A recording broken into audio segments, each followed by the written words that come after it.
Welcome to Time Traveling Team, the weekly podcast where we review every story of Doctor Who right from the very beginning. I'm Paddy. And I'm Tricia. This week we join the Fourth Doctor on his first adventure in the Season 12 opener, Robot. We'll be discussing the Doctor, the companions, and the villains, and giving our thoughts on the story as a whole.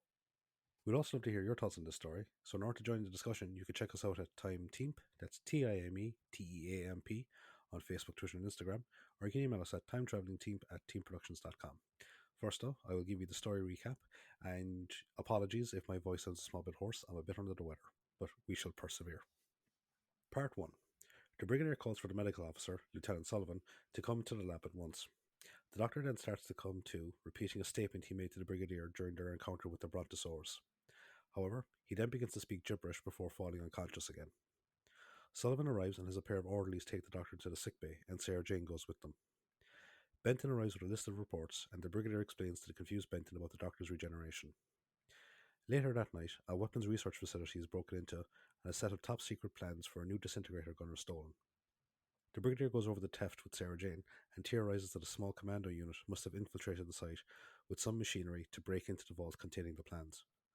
He says that he wishes the Doctor was awake to go over the theft, saying that it is the kind of scenario that he would love. Sarah Jane then asks him to organise a visitor's pass for her so she can go visit Think Tank, a Frontiers research centre with high security clearance requirements. He brings her to his office, and on the way they discuss Sullivan's old-fashioned demeanour. As they walk down the corridor, they fail to notice the Doctor, wearing a hospital gown beneath his coat, sneaking back to the lab. He finds the TARDIS locked, but then remembers the key is inside one of his shoes. Just as he is about to leave, Sullivan comes in and attempts to take him back to the sickbay. They then have a back and forth over the title of Doctor, with the Doctor claiming to be the definitive article. Sullivan says that he is not fit, and the Doctor angrily replies that he is, and gives a demonstration of his strength by chopping a brick in half and jogging on the spot. He gets Sullivan to check his heart rate, and the double heartbeat of his two hearts surprises Sullivan. The Doctor then says he is still getting used to his new body, and then catches his reflection and assesses his new appearance, saying his nose has improved, but he's uncertain about his ears. He then tries to leave again, but Sullivan stops him, and a frustrated Doctor takes a length of rope and forces Sullivan into a game of jump rope while singing a nursery rhyme. The Brigadier and Sarah Jane rush back to the lab after they discover the Doctor missing when they went to visit him in the sickbay. They hear banging from one of the cupboards and discover Sullivan tied up. They then hear the TARDIS start to take off, and Sarah Jane bangs on the door to stop the Doctor from leaving. He pops out to say goodbye, but Sarah Jane says that he can't go. He angrily says that there is no such word as can't before slamming the door shut. However, he opens it a few seconds later and asks why he can't go, and Sarah Jane says the Brigadier needs his help to find the stolen weapon plans. He shows disinterest and then shuts the door again. Again, he appears a few seconds later and asks the Brigadier where he recognises him from, at first guessing him to be either Hannibal or Alexander the Great, before finally recognising him as the Brigadier. He then greets Sarah Jane before asking about the theft of the weapon plans. At that moment, another raid takes place, this time at a facility containing pieces of advanced equipment. This is reported to the Brigadier, who returns to the lab to inform the Doctor and is surprised to see him dressed as a Viking. The Brigadier is shocked by his appearance and says it is a bit conspicuous. The Doctor goes to change and emerges dressed as the King of Hearts. Sensing this is also out of place, he changes again, this time appearing as a Perrault-style clown. He changes one last time, this time in a bohemian-style frock coat, wide-brimmed hat, and overly long multi-coloured scarf. He then tells the exasperated Brigadier that they are wasting time and leaves for the site of the new theft along with Sullivan. They arrive and see a high-voltage chain-link fence torn apart. The Doctor examines the ground and discovers a flattened dandelion and says that whatever stepped on it weighed at least a quarter of a ton. They go inside and the Brigadier says that only specific pieces of equipment were taken. The Doctor says that the list of equipment taken is exactly what is needed to build a powerful disintegrator gun. The Doctor then says that whatever stole the equipment is incredibly powerful and dangerous, and they need to prepare for the next attack, as there is still one piece of equipment it needs, a focusing generator. The Brigadier radios Benton and tells him to place all available air and land security assets around the factory housing the generator, and then the Doctor drives them off to the site. Sarah Jane arrives at Think Tank and is greeted by Hilda Winters, the director of the research centre, and her assistant, Arnold Jellicoe. She is then given a tour of the centre and is told about what they do there, which is to bring advanced ideas to a practical stage and then hand them over to government agencies with bigger budgets to finish the projects. Sarah Jane then opens a door that forbids admittance, and she sees the room is empty, but a sign on the wall says that it was the work area for Professor Kettlewell, a pioneer in advanced robotics who has as of late been working in the field of alternative sciences. Jellicoe and Winters try to get her out of the room as she comments on the musty smell, and she nearly slips as she goes to leave, but Jellicoe helps her out. At the factory, the Brigadier shows the Doctor the security measures in place for the generator, which is in a casket, in a cell, in a vault, in a shed outside the factory. He says that the site is impregnable, but the Doctor says that impregnable sounds too like unsinkable, reminding them of the Titanic. Benton arrives and says that all land and air approaches are being guarded, but the Doctor reminds them that underground approaches are still unobserved. At that moment, a guard manning the vault doors hears a rumbling from inside and opens fire at the thief, which has dug its way into the cell. The Doctor rushes to the vault with Brigadier Benton and Sullivan, and they find the guard dead with the cell doors ripped open and a large hole in the ground. They also see that the casket has been ripped open and the generator is gone. Benton gets a report that another hole has been found nearby, and they go to investigate it. They are confused by the fact that there is no proper tunneling equipment or props in the hole. He then shows them a set of large rectangular imprints in the ground that are twice as big as a man's foot. Meanwhile, Sarah Jane has managed to track Kettlewell, a wild-looking, erratic man, down at his house, where he informs her that he left Think Tank due to the direction their work was going, and instead decided to investigate alternative energy sources. She then asks if they could be carrying out his robotics work in his absence, but he denies it and bids her good day. She leaves and decides to make her way back to Think Tank. She arrives at the security gate and tells the guard that she left a notebook in the robotics lab. The guard goes to call through for permission, as her pass is almost expired, and after he leaves, Sarah Jane sneaks out of the car and makes her way over the wall into the lab. She investigates the ground where she initially slipped and sees it as a large patch of oil. She then hears a door opening and a large robot enters the lab, demanding who Sarah Jane is.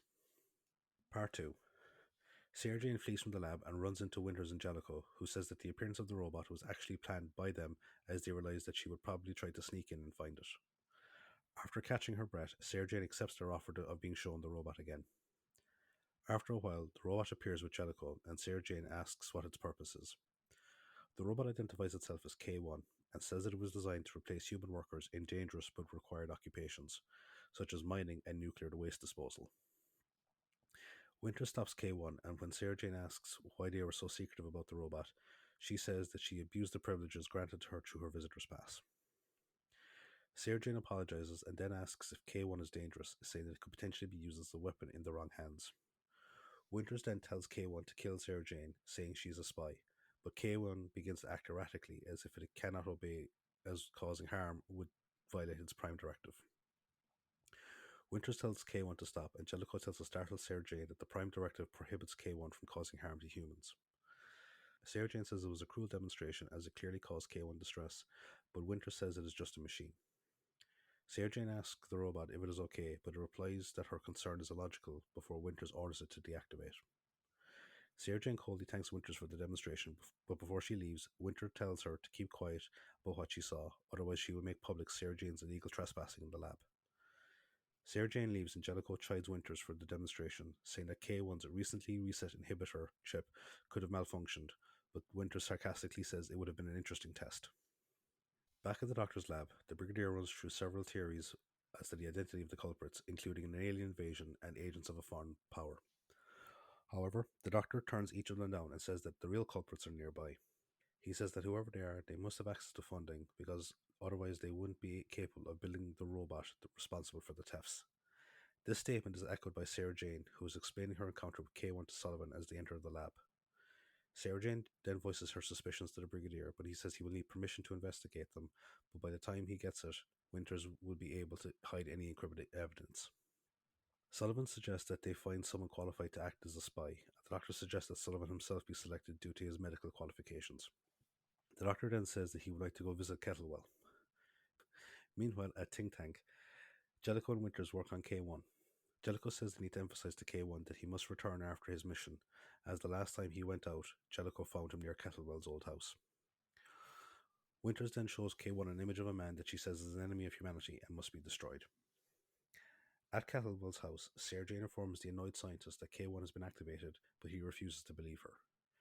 The Brigadier then starts to argue with him, but the Doctor starts to talk about plans for a new solar battery that Kettlewell is working on, distracting him and flattering him about his work on it so far. Kettlewell begins to talk about the frustration of being a scientist, but the Doctor then asks him about K1, and Kettlewell says that he sadly had to deactivate him as his capacity to learn and grow was developing too fast. He says that he patterned K1's neural network after his own brain patterns, and says that if Winters and Jellicoe force him to break his prime directive, then he could go insane. At that moment, K1 breaks into the house of his target using the newly assembled disintegrator gun and strangles the man before blasting open a wall safe and taking a document from inside it. At the doctor's lab, the Brigadier shows them photos of the newest theft and says the man that was killed was a cabinet minister in charge of security. He then reads out the results of the security check he did on think tank personnel, and he reveals that a few of them belong to a fringe group called the Scientific Reform Society, which wanted humanity to be run rationally and scientifically. He reveals that recently more members have joined it after going to think tank, and he confirms that both Winters and Jellicoe are members of it as well. Sarah Jane then says that she is going home but intends to investigate the SRS. The doctor then says to the Brigadier that they should go to think tank tomorrow so they can see the robot, and then says goodnight before turning out the lights. At Kettlewell's house, K1 appears and tells its creator what it has done and asks for help to deal with its emotional state. The following day, Sarah Jane goes to an SRS meeting. She interviews one of the greeters and realizes that the group is actually radically conservative and believes that a self-appointed elite should rule and guide those of inferior intelligence and abilities. She's refused admittance to the meeting due to her limited intelligence, and she leaves. Meanwhile, the Doctor and the Brigadier are led to think tank robotics lab by Winters, who says that K1 was dismantled as it started to behave erratically after its encounter with Sarah Jane. The Doctor offers to help fix it, but Winters says that it has been completely destroyed in one of their furnaces. The Brigadier says he will need proof, but the Doctor says it isn't necessary. Jellicoe then arrives to say that she has a visitor, and the Doctor cheerfully says that they will meet again soon. En route, Jellicoe says that the visitor is actually an official from the health department who has come to do an inspection. Unbeknownst to them, it is actually Sullivan.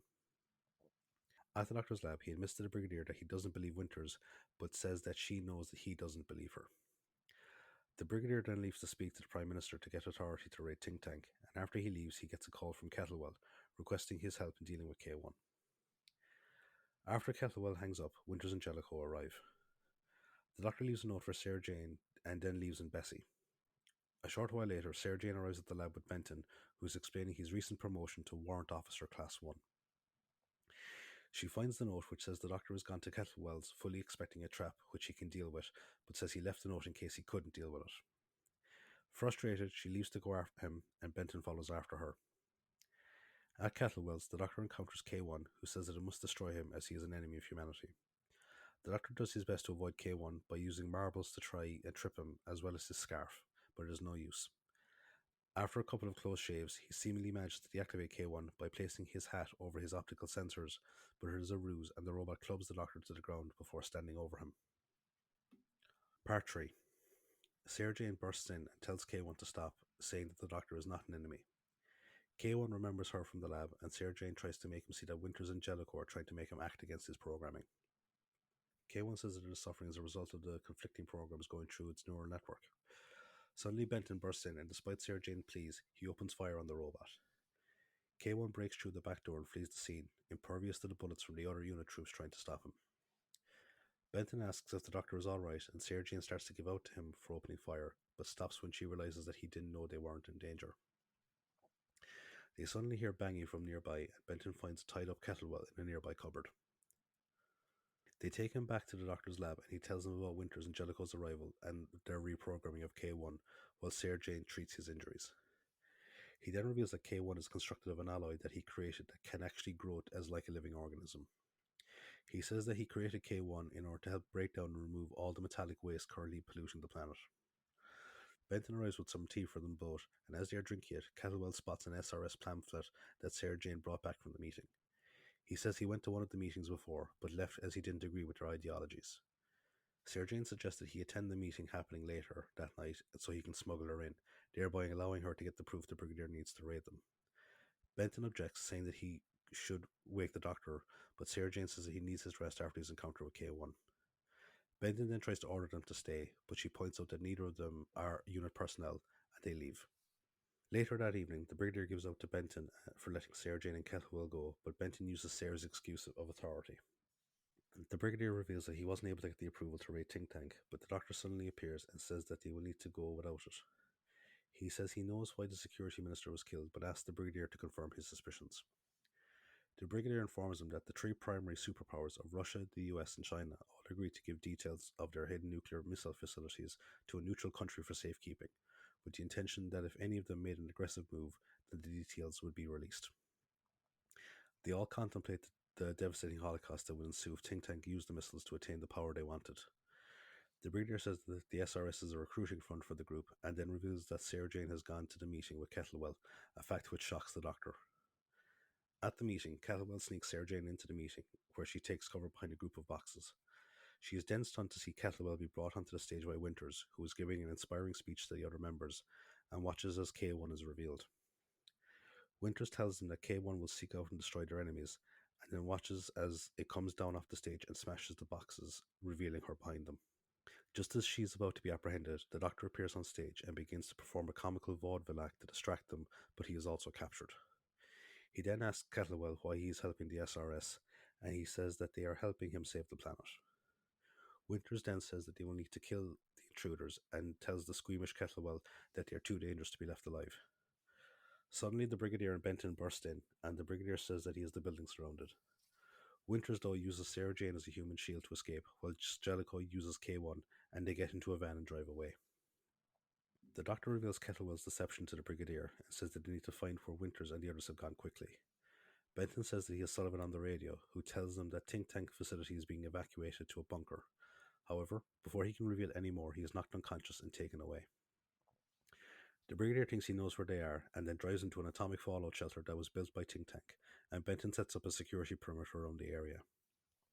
Inside the bunker, Winters orders the automatic defenses to be activated, and the Doctor tells everyone to take cover when he sees an automated machine gun emerge from a nest above the bunker entrance.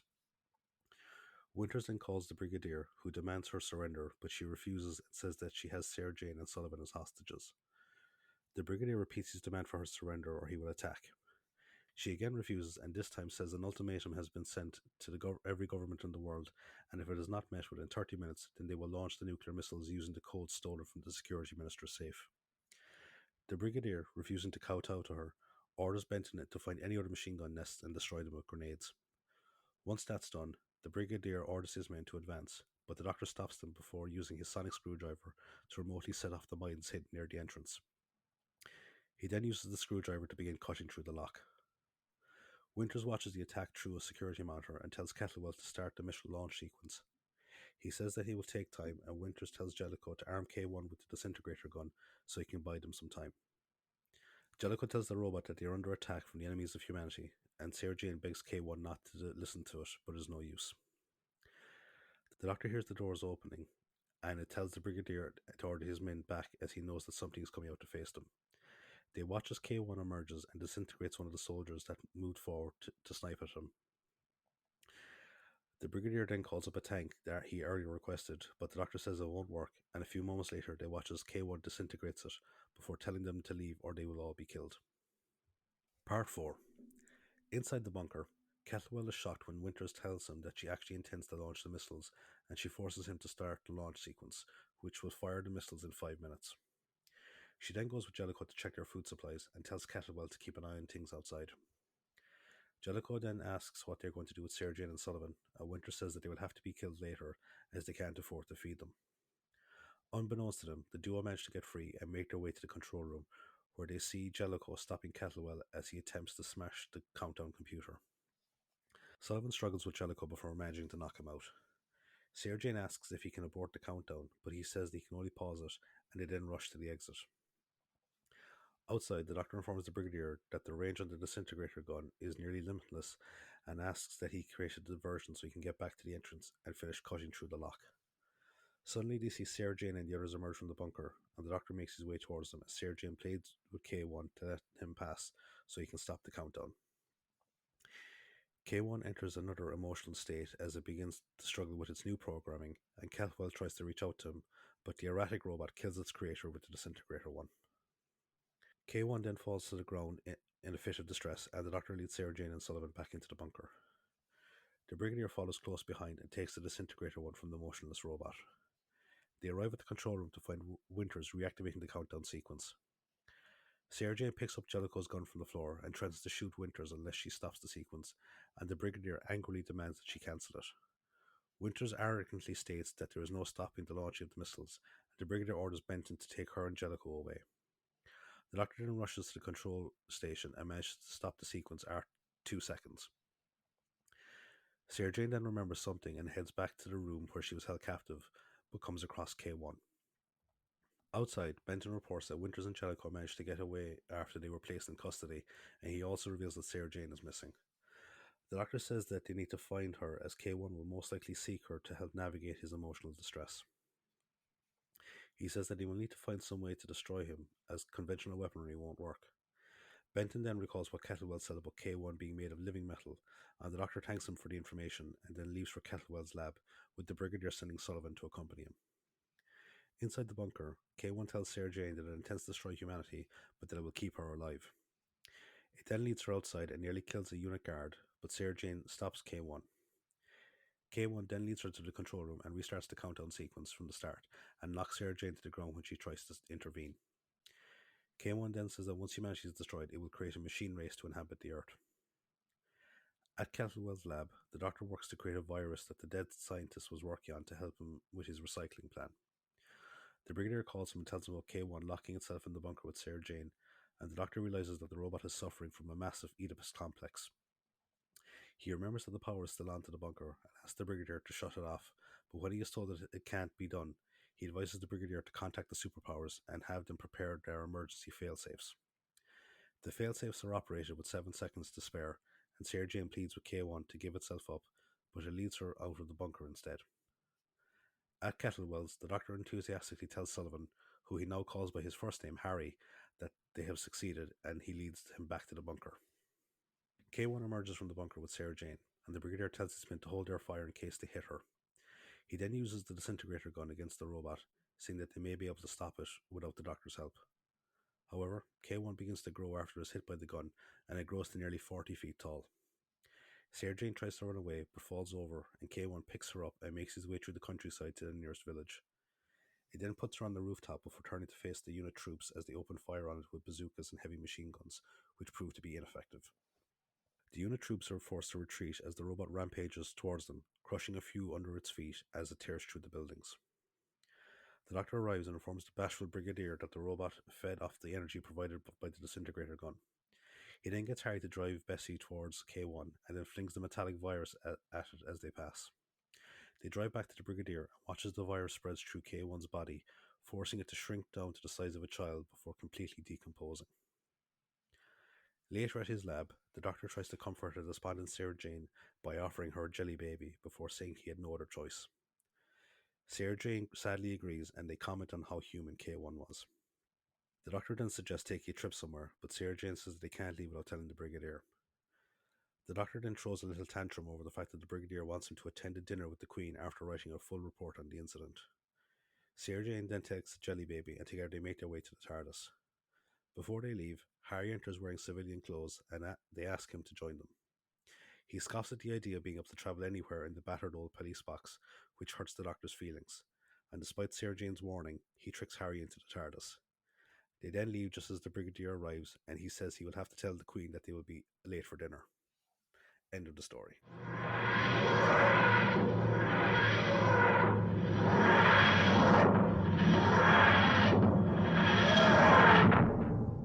Now that's the story recapped. We're going to go to the trivia spot. So, Trish, what have you got for us on this auspicious new era?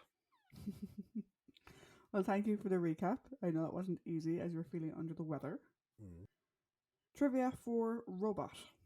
So, the air date of the story is the 28th of December 1974 to the 18th of January 1975. Our writer is Terrance Dicks. This is the second of 6 stories written by Terrance. We previously saw his work in the War Games, and we'll see it again in The Brain of Morbius-ish, and I'll explain that when we get to that story, Horror Fang Rock, State of Decay, and The Five Doctors. Terrance also wrote the novelization for the story, as well as many, many, many other stories.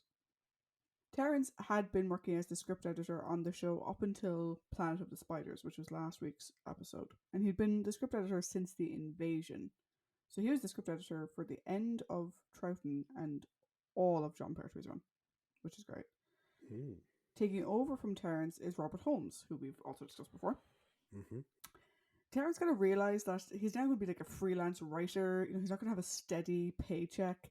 So he convinced Robert that there was this tradition within Doctor Who that the outgoing script editor got to write the first story of the new season, which is a load of bollocks. Yeah. Terence just made it up. But Bob said, "Grand, you can write the first story." Mm. Unsurprising to pretty much anybody, Terrence's main influences in this story were King Kong and Isaac Asimov's I, Robot. I also felt there's a small bit of Frankenstein in there, I think. There is a bit, yeah. I don't think people think about this one as much with Frankenstein because there's a story later on that is Yeah, very much yeah, Frankenstein-esque. yeah. But yeah, no, I can see that too. The director for the story is Christopher Barry. This is directing credit 8 of 10 for Christopher. We previously saw his work in The Daleks, The Rescue, The Romans, The Savages, The Power of the Daleks, The Demons, and The Mutants. Mm. We'll see his work again in The Brain of Morbius and The Creature from the Pit. This is the only one of his stories that doesn't start with the word the. You're right. Which I only just realised is that's really it. Finally, a combo breaker for Christopher Barry. This story had the working title of The Giant Robot, which is the name of the target novelization. Mm-hmm. This is the last time we see the Third Doctor's lab. Not going to be seeing that lab set anymore. It's also the last story to feature Bessie until the Five Doctors, so no more Bessie for the foreseeable future.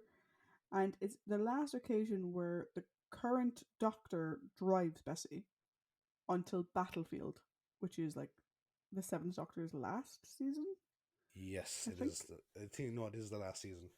This was the first Doctor Who serial to have both location and studio material shot on videotape, as opposed to the usual practice of only using video for exteriors, or using film for exteriors and video for studio.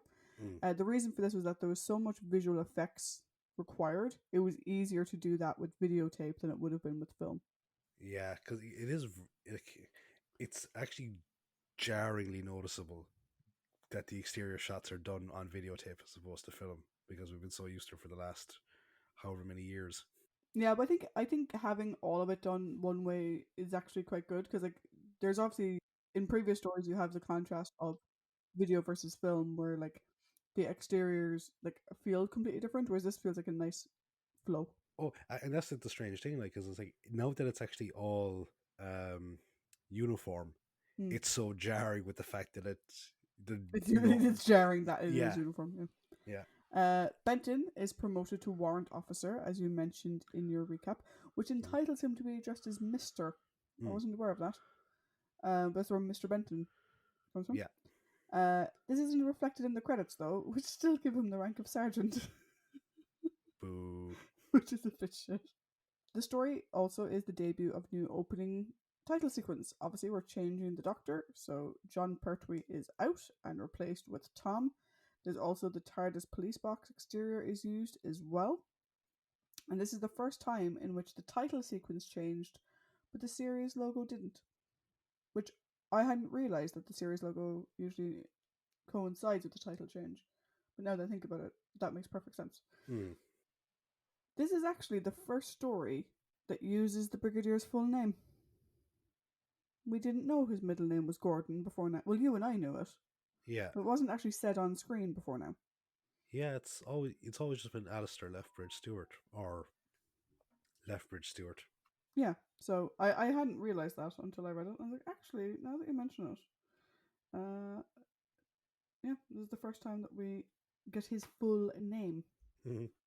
So I mentioned last week that parts of this story were recorded at the same time as parts of Planet of the Spiders, which meant that not only were John Pertwee and Tom Baker playing the Doctor at the same time, but Elizabeth Sladen and Nicholas Courtney and John Levine were rushing back and forth between the two productions.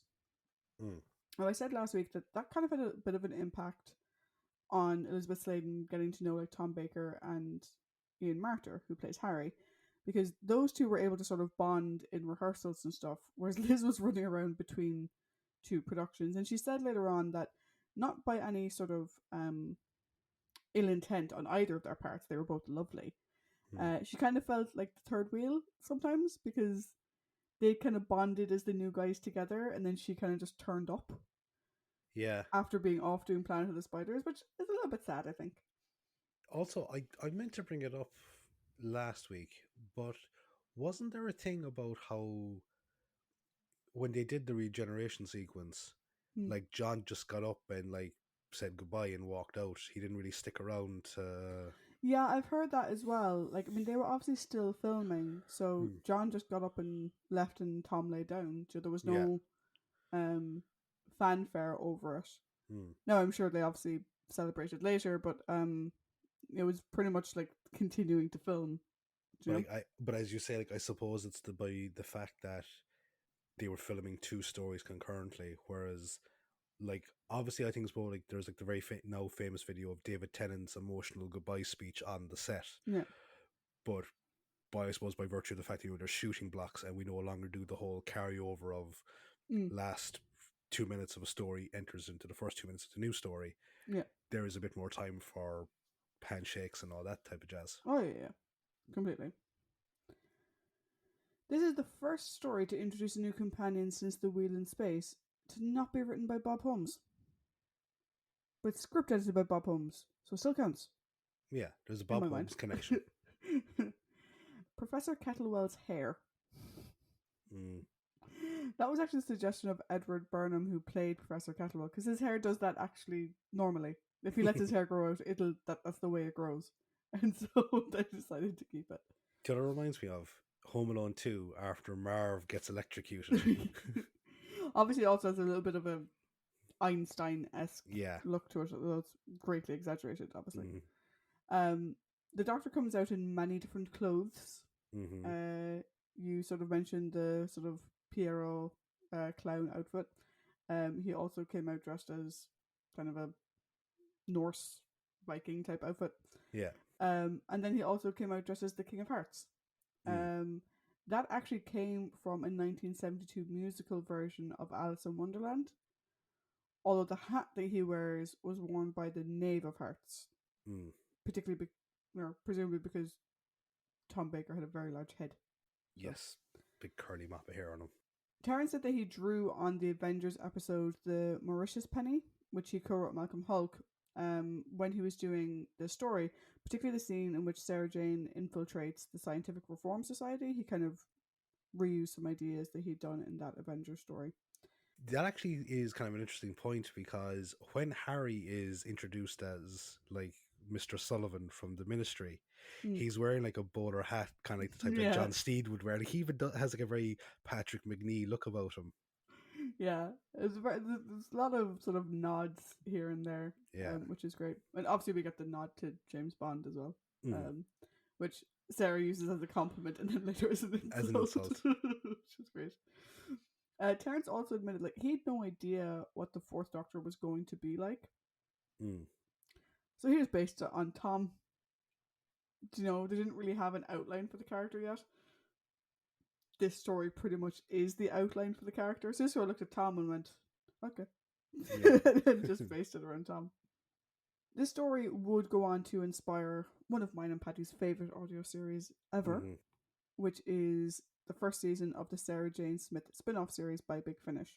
It is awesome. You should all listen to it. It is amazing. It is so fucking good because in like obviously the last couple of years, you know, audiobooks, Audible, you know, all like have become a really big thing. And while audiobooks are good, audio dramas are fucking fantastic. Oh yeah. On And this spin-off is an audio drama, which yeah, is so like it's a phenomenal. multicast, and it's also as far as I'm aware, they're all in the same room as they're recording it, so you do get that sort of feeding off each other type vibe, which is not there anymore in modern audio recordings. Well, yeah, it's because they can't be in the same room. No, but like even when like say for cartoons, like Well, yeah, like go back to the 90s, like the X-Men, that was all shot on a theater stage. They were all like around each other, whereas like modern cartoons now they're all in separate booths in like different times, different days, all that kind of stuff. I think Big Finish does try to keep people together as much as possible. Yeah, because it really it adds to the atmosphere. It actually adds to the chemistry, I think. Yeah, obviously the exception being over the last few years. Modern days. The model tank. Hmm. Christopher Barry has Mm-hmm. defended himself when it Mm-hmm. comes to the model tank, basically saying that he thought it'd be shit and he didn't want to do it. But Mm-hmm. Barry Letts and designer George Galacchio didn't take him seriously. They thought it would be fine.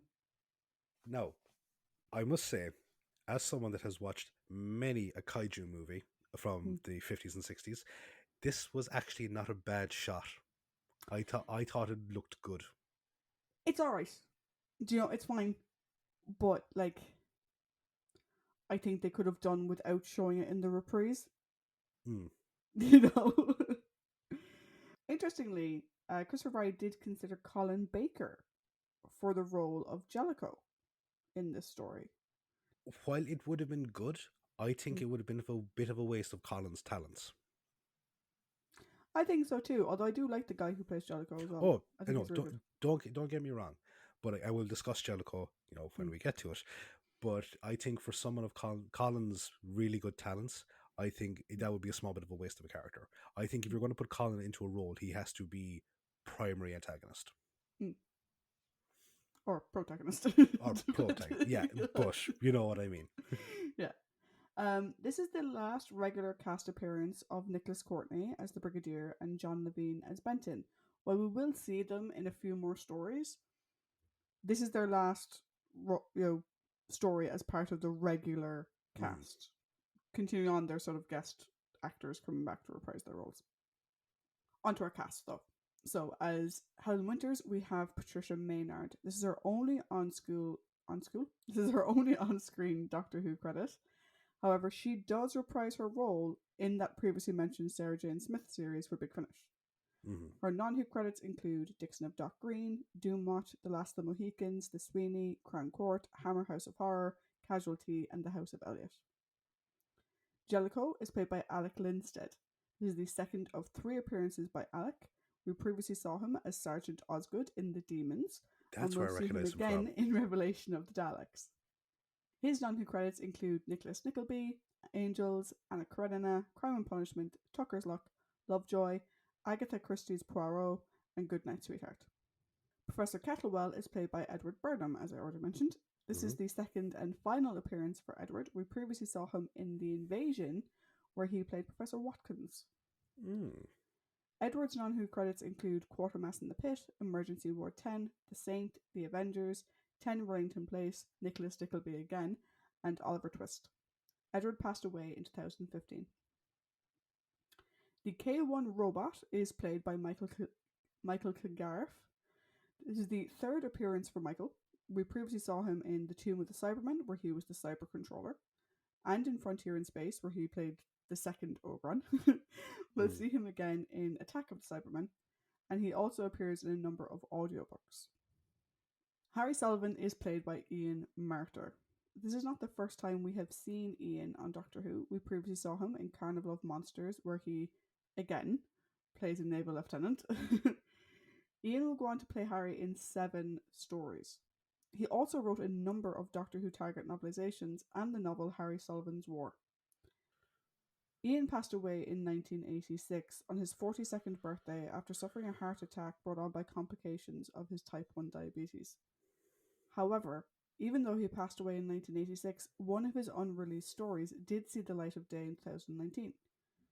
Scratchman was a story written by Ian Marter and Tom Baker as a script originally for a potential feature film that they wanted to make.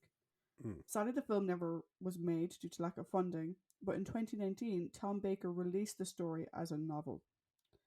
Ian received an acknowledgement as a friend and a good egg at the end of the novel, and is presented in such a way that it also implies the existence of a fictional Ian Marter who lives within the Doctor Who universe and was a friend of the Doctor, which I love. Mm. Scratchman is also amazing, It is. and It you should is. read it or listen to it because Tom reads it, and it's fantastic. I would actually love to listen to Tom's description of it because it's it's very atmospheric. Hmm. Very atmospheric. It's really good. Yeah. Would recommend if you have a spare Audible credit on you. Mm-hmm. Then we have the fourth Doctor, played by Tom Baker. Now, Mm-hmm. Tom was born in Liverpool in 1934. He left school at 15 to become a novice monk, and he remained in monastic life for about 6 years. After which, he left to go into the merchant navy. At the same time, he took up acting as a hobby. In 1971, he got his first break playing Rasputin in the film Nicholas and Alexandra. His other roles included Lynch in The Mutations, Jenkin in the Miller's Tale segment of the Canterbury Tales, and probably the one that a lot of people will recognize him for is Dr. Ahmed El Kabir in the BBC television version of The Millionaires, which co stars Maggie Smith. He was also in The Golden Voyage of Sinbad, which is where Barry Letts saw him, and it was that role that largely led to him getting the role as Doctor Who. I love that movie. I first saw that movie when I think I must have been about 10. Mm, No, I love Ray Harryhausen stop motion movies. They're mm, really, really good. And Tom Baker is so creepy in it. I've actually seen his scenes from the Alexander and um, the Rasputin movie, yeah, Nicholas Nicholas and and Alexandra. Alexandra, and Jesus, he is so unnerving as Rasputin. Mm, It is like with the hair, the baggy eyes. It's like the insanity that is Tom Baker is on full display as Rasputin. mm. It's just fucking unnerving. And then with the Golden Voyage of Sinbad, it's a great adventure movie. It's so much fun. Tom would go on to play the Doctor from 1974 to 1981. Though after leaving the show, he was hesitant to return to the role, even skipping out on having an appearance in The Five Doctors. He did reprise his role in The Children in Need Special Dimensions in Time. He also returned to the main show in 2013 for the 50th anniversary episode The Day of the Doctor, in which he played the cameo role of the Curator, which is Hmm. sort of a future possible incarnation of the Doctor, making him the only actor to play two different incarnations of the Doctor, if we're taking the Curator as being a future Yeah, version of the I'm. Doctor. Yeah, yeah. He's also starred in a number of Big Finish stories, with his run on Big Finish now exceeding his original run on the show. Tom's other credits after Who include The Curse of King Tut's Tomb, The Zany Adventures of Robin Hood, Dungeons and Dragons, The Book Tower, The Hound of the Baskervilles, Jack and Nori, Blackadder 2, The Silver Chair, Little Britain, for which he was the narrator for I think every episode, if I remember correctly, Yes. Yeah. Monarch of the Glen, and Star Wars Rebels.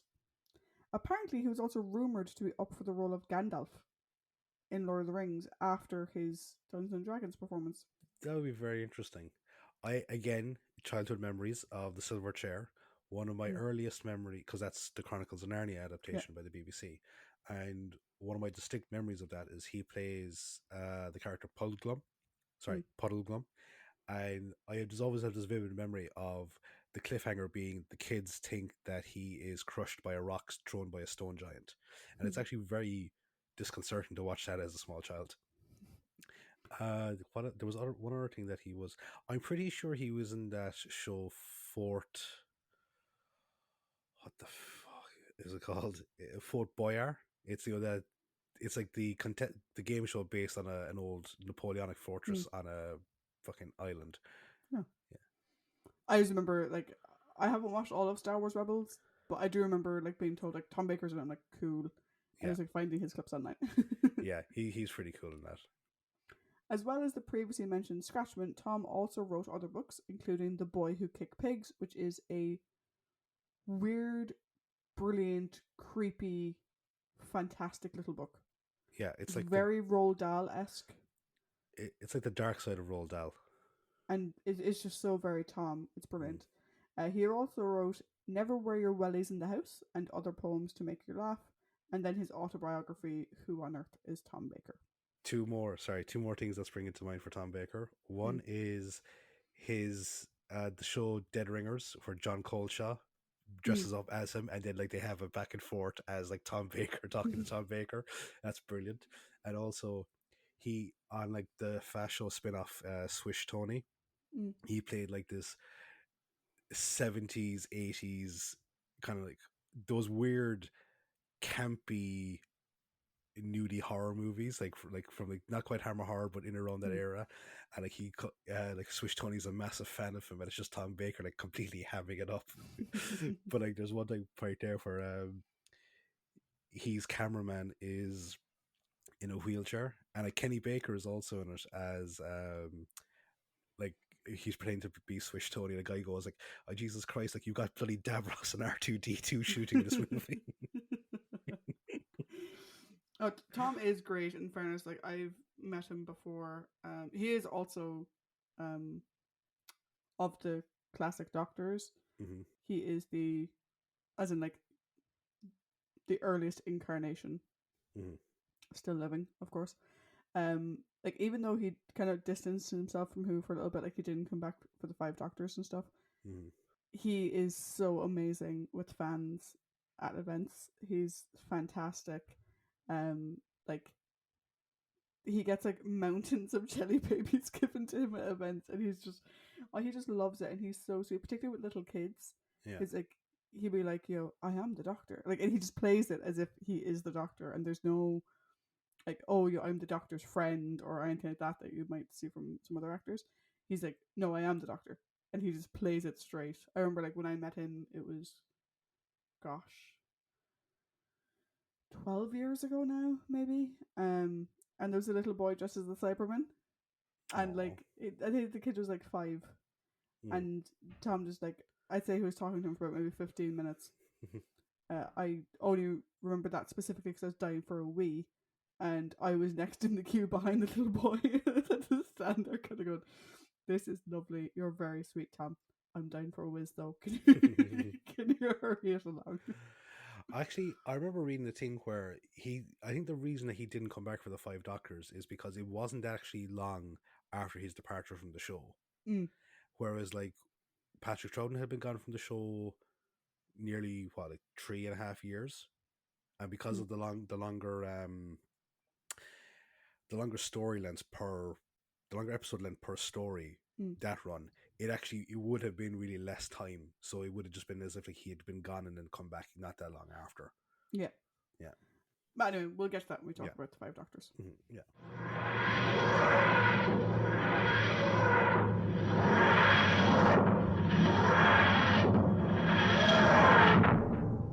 So, thank you very much for all that lovely trivia.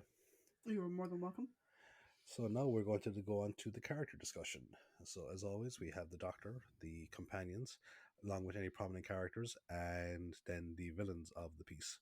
So this week we have the Doctor, companions of Sarah Jane, the Brigadier, Benton, and Harry Sullivan, Doctor or Okay, he's a doctor, but also a lieutenant. So how does that work? Is it just doctor primarily? No, this is from a guy who's watching of Star Trek when Yeah, I mean, like Beverly is a doctor and a a commander. commissioned officer. Yeah. Yeah.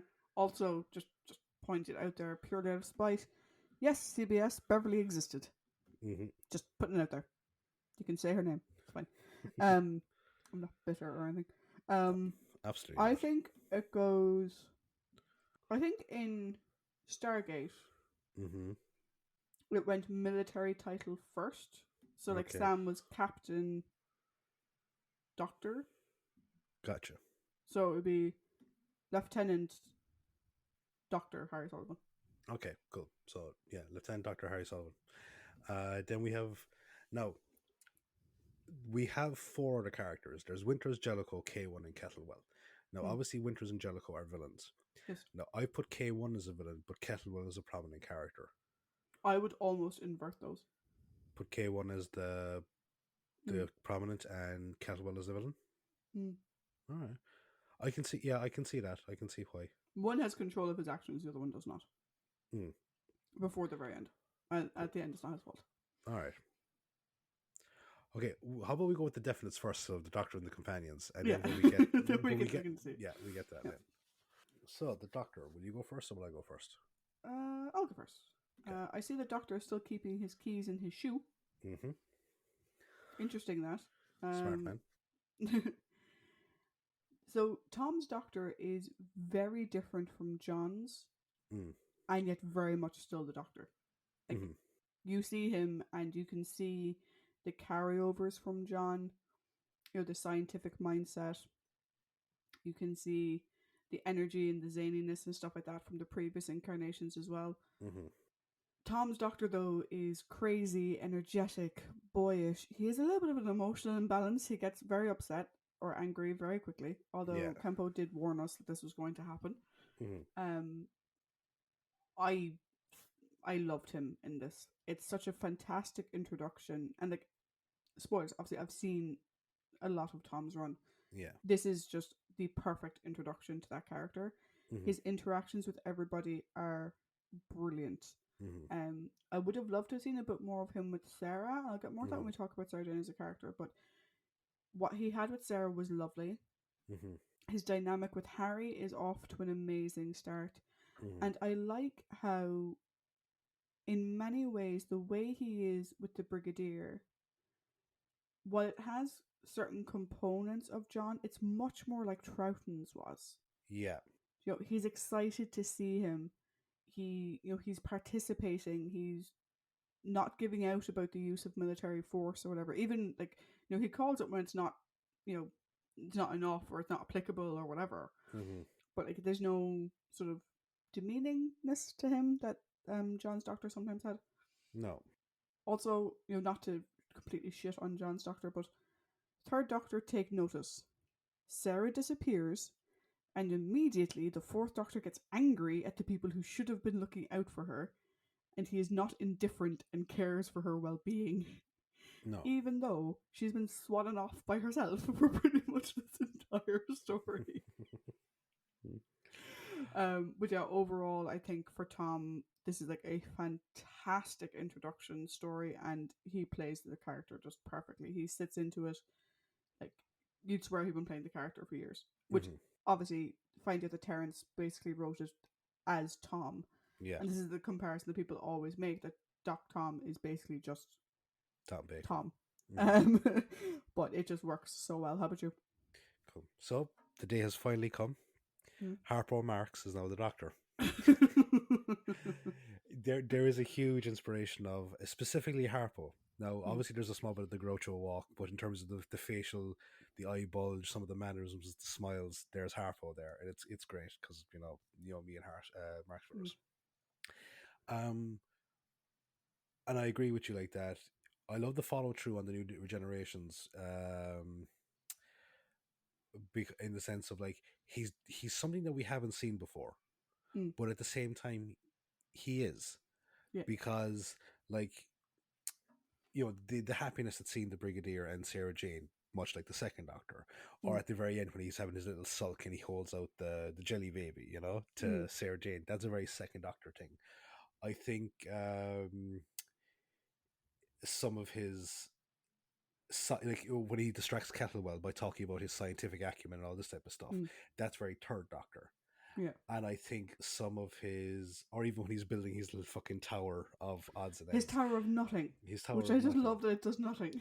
And as well, like I think his bit of interactions with Harry is very first Doctor, you know, and there's a bit of the imp in there. Yeah, there's a huge bit of the imp, and again, it's great to see honoring the legacy of those that have come before you while completely adding your own zaniness. I mean, like climbing up onto the lab table and saying goodnight to the Brigadier, turning off the lights while the brig is still just standing there.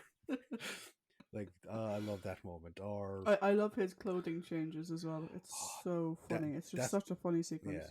And he's like, tell me on the way, Brigadier. Tell me on the way. You must cultivate a sense of urgency. After like holding he comes everyone out just as the clown, and he's just like Harry and the Brigadier's like, no, and he's just like, he looks so depressed and sad. But when he's with the Viking, he's like, do you think it's people might notice? I think they might. Just like they play off each other so well. Or like there was the whole thing. He said the imbalance. You go, can't. There's no such word as can't. Closing the door, opens it up. Why can't I? So like, I really enjoyed that.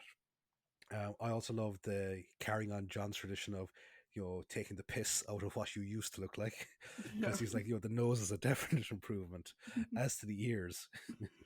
But see, every time I hear that word, because he said, as for the physiognomy, I always do it in Tom's voice. He was like, as for the physiognomy, gotta take the rough with the smooth.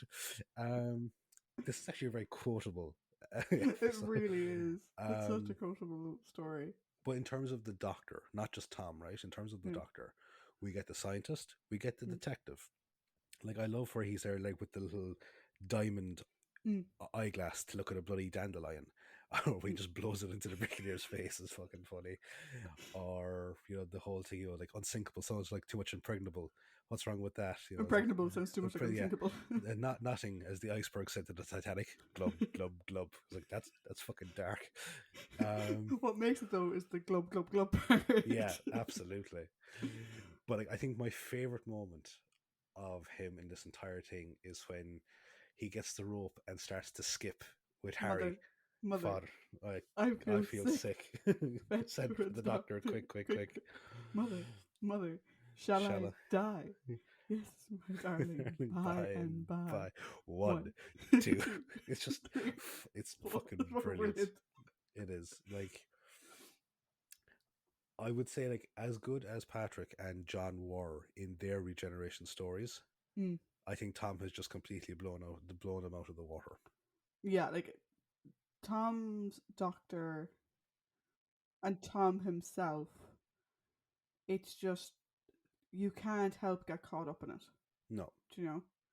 And like the fact that like he plays at not paying attention, but he is paying perfect attention. Unlike John's doctor who wouldn't be paying attention, you'd have to repeat yourself. No. It's so good. It's such a fantastic performance. It And really is. a brilliant introduction. Mm-hmm. No, absolutely. As I said, it gives a taste of good things to come. Mm. So now onto the companions. Yes. So first we have Sarah Jane. Sarah, you should not make assumptions based on someone's gender. Mm-hmm. You of all people. Also, did she buy Mike's car? Maybe he Is that gifted the same it. car? It looks like the same car. Maybe she was inspired, or maybe he gave it to her. I do love that we're still seeing Sarah Jane Smith, the journalist. Mm. Do you know? Mm-hmm. It's very much Sarah doing the investigating and finding out everything, which we've seen from her before. Do you know? Yes. But it's always great for us to remember that Sarah is a journalist. That's her job. I also love how she can still just swan about UNIT whenever she wants. Like, because the Brigadier is talking to her. She asks for the pass, and he's like, "Oh yeah, sure, no problem." And he's like, "Oh, can I see the doctor before I leave?" Meaning she hasn't been to see him yet. So what the fuck was she doing? She was off doing her own fucking, like, just wandering around UNIT on her own.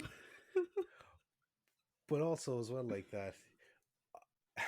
Now I know that the time scale doesn't really match up, but like when she goes to Think Tank, she's very doctor-like in her whole thing of just barging into a restricted area. I love it. It's like, ooh, what's in here? She will eventually, like, following the continuity of the show and up into Sarah Jane, which is she will eventually become one of the top journalists in the country. And it's like, what I love as well is that, like, when Miss Winters is like, you won't tell anyone what you saw, and I won't tell anyone how you saw it. And she immediately goes and tells UNIT everything. She's like, yeah, so I went to this closed off area, then I snuck back in later on, and I hopped over a wall. There's a funny story about the wall. I'll tell you in a second. I hopped over the wall and blah blah blah. And it's just like, she's like, that was a stupid threat to make. You're gonna tell everyone we have this giant robot. Well, I'll tell them you snuck in here. Yeah. The thing with the wall though is, so Sarah climbs over the wall and she's wearing an amazing outfit. The most awkward boots known to man. And so she slides over the wall. Originally, when she did that, she climbed over the wall, and Christopher Barr's like, cut.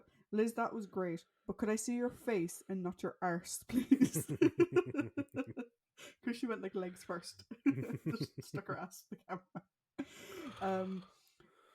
Sarah is separated from the core group a lot in the story, which, like I said, I think kind of fed into Elizabeth Sladen kind of feeling a little bit separated from Ian and Tom. But my God, does she carry her own? Oh, in Absolutely, this story. like it's the whole thing of like companion carrying. They're s- when you don't have to be going, what's the doctor doing? Mm, You have a very good character, and you also have a very good story. yeah, and like her connection with the brigadier, she can have conversations with him just as herself. Hmm. I love that she's like, oh brigadier, you're a swinger. It's like he's really Actually, not. Unless it's with Doris. The way she is with Benton, like she's so relaxed with everybody. mm, It's not like that. She's got left behind. She's just doing her own thing. Investigating as she will. Um, Again, she plays Benton.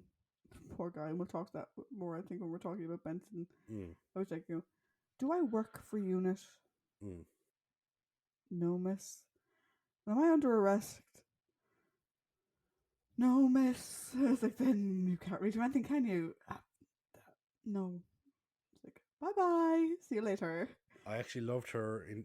I loved her interactions with the greeter from the SRS, like the whole thing Mm, commenting about like her wearing pants and all this type of shit. mm. That's like, oh, okay, you're one of those people. Another favorite outfit, I would just like to say. Mm. Um, what I love most though is her connection with the robot, Yeah. because that's based on pure compassion. And what I love is, unlike some King Kong stories, Hmm.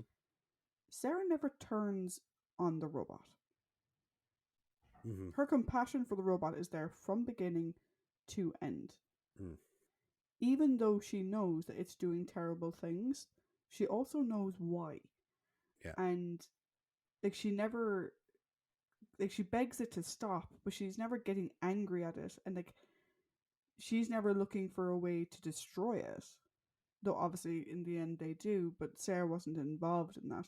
I think Yeah. that's a great way to see it, because I think in some King Kong stories, like what's her face, um, Fair. yeah, gets upset, and gets angry with Kong and stuff. I think that was a reason why. Now going off topic, like why, Mm, like I love look, I love the '30s version of it because like mm, it's just a cool movie. It's really well done. But I think in terms of an emotional story, Peter Jackson's 2005 version mm, is brilliant because Naomi Watts, like, and like, this is the kind of the fucking my battlefield is that Andy Serkis is an award winning, deservedly award winning actor who doesn't mm, get the recognition just because he's not actually on screen when he does all these things. yeah, Because his performance as Kong alongside Naomi Watts, you actually like it breaks your heart when Kong dies in the 2005 version. yeah. And you can see that it Um, breaks her heart as well. So yeah, yeah, back to w- this yeah, but like exactly. we see a lot of that here in Sarah Jane. I said it, like not in all King Kong stories, but in some King Kong stories, like King Kong inspired stories, Hmm. you have the girl Hmm. turning against the quote unquote monster or whatever. Oh yeah, yeah. And Sarah never does. No. She never does. Do you know? And it's so sweet. And you sort of imagine her sort of being like, maybe the doctor can fix the imbalance. And, it's very, very sweet. It's a very good Sarah Jane performance. Hmm. Um, it is on the short list. We'll see in a couple of stories if it makes it to the end, but I think this is definitely on my short list for Sarah Jane. Oh, okay. How about you? I agree with like I actually have most of the same points that you do down here. Mm, Like in terms of like she's like while the doctor is reasserting himself or mm, finding himself, she's just basically being the doctor, just mm, fucking investigating, sticking your nose in where it doesn't belong, all this type of stuff. But I think where the real bread and butter of her performance comes into, or the real heart of her performance, is her interactions with K1. mm, Like it is great, and it's as you say, it is King Kong and um oh, what the I can't remember. Anne Darrow. That's the name of the yeah, character. That's the name of the character. Anne Darrow. It is Grey Kong and Anne.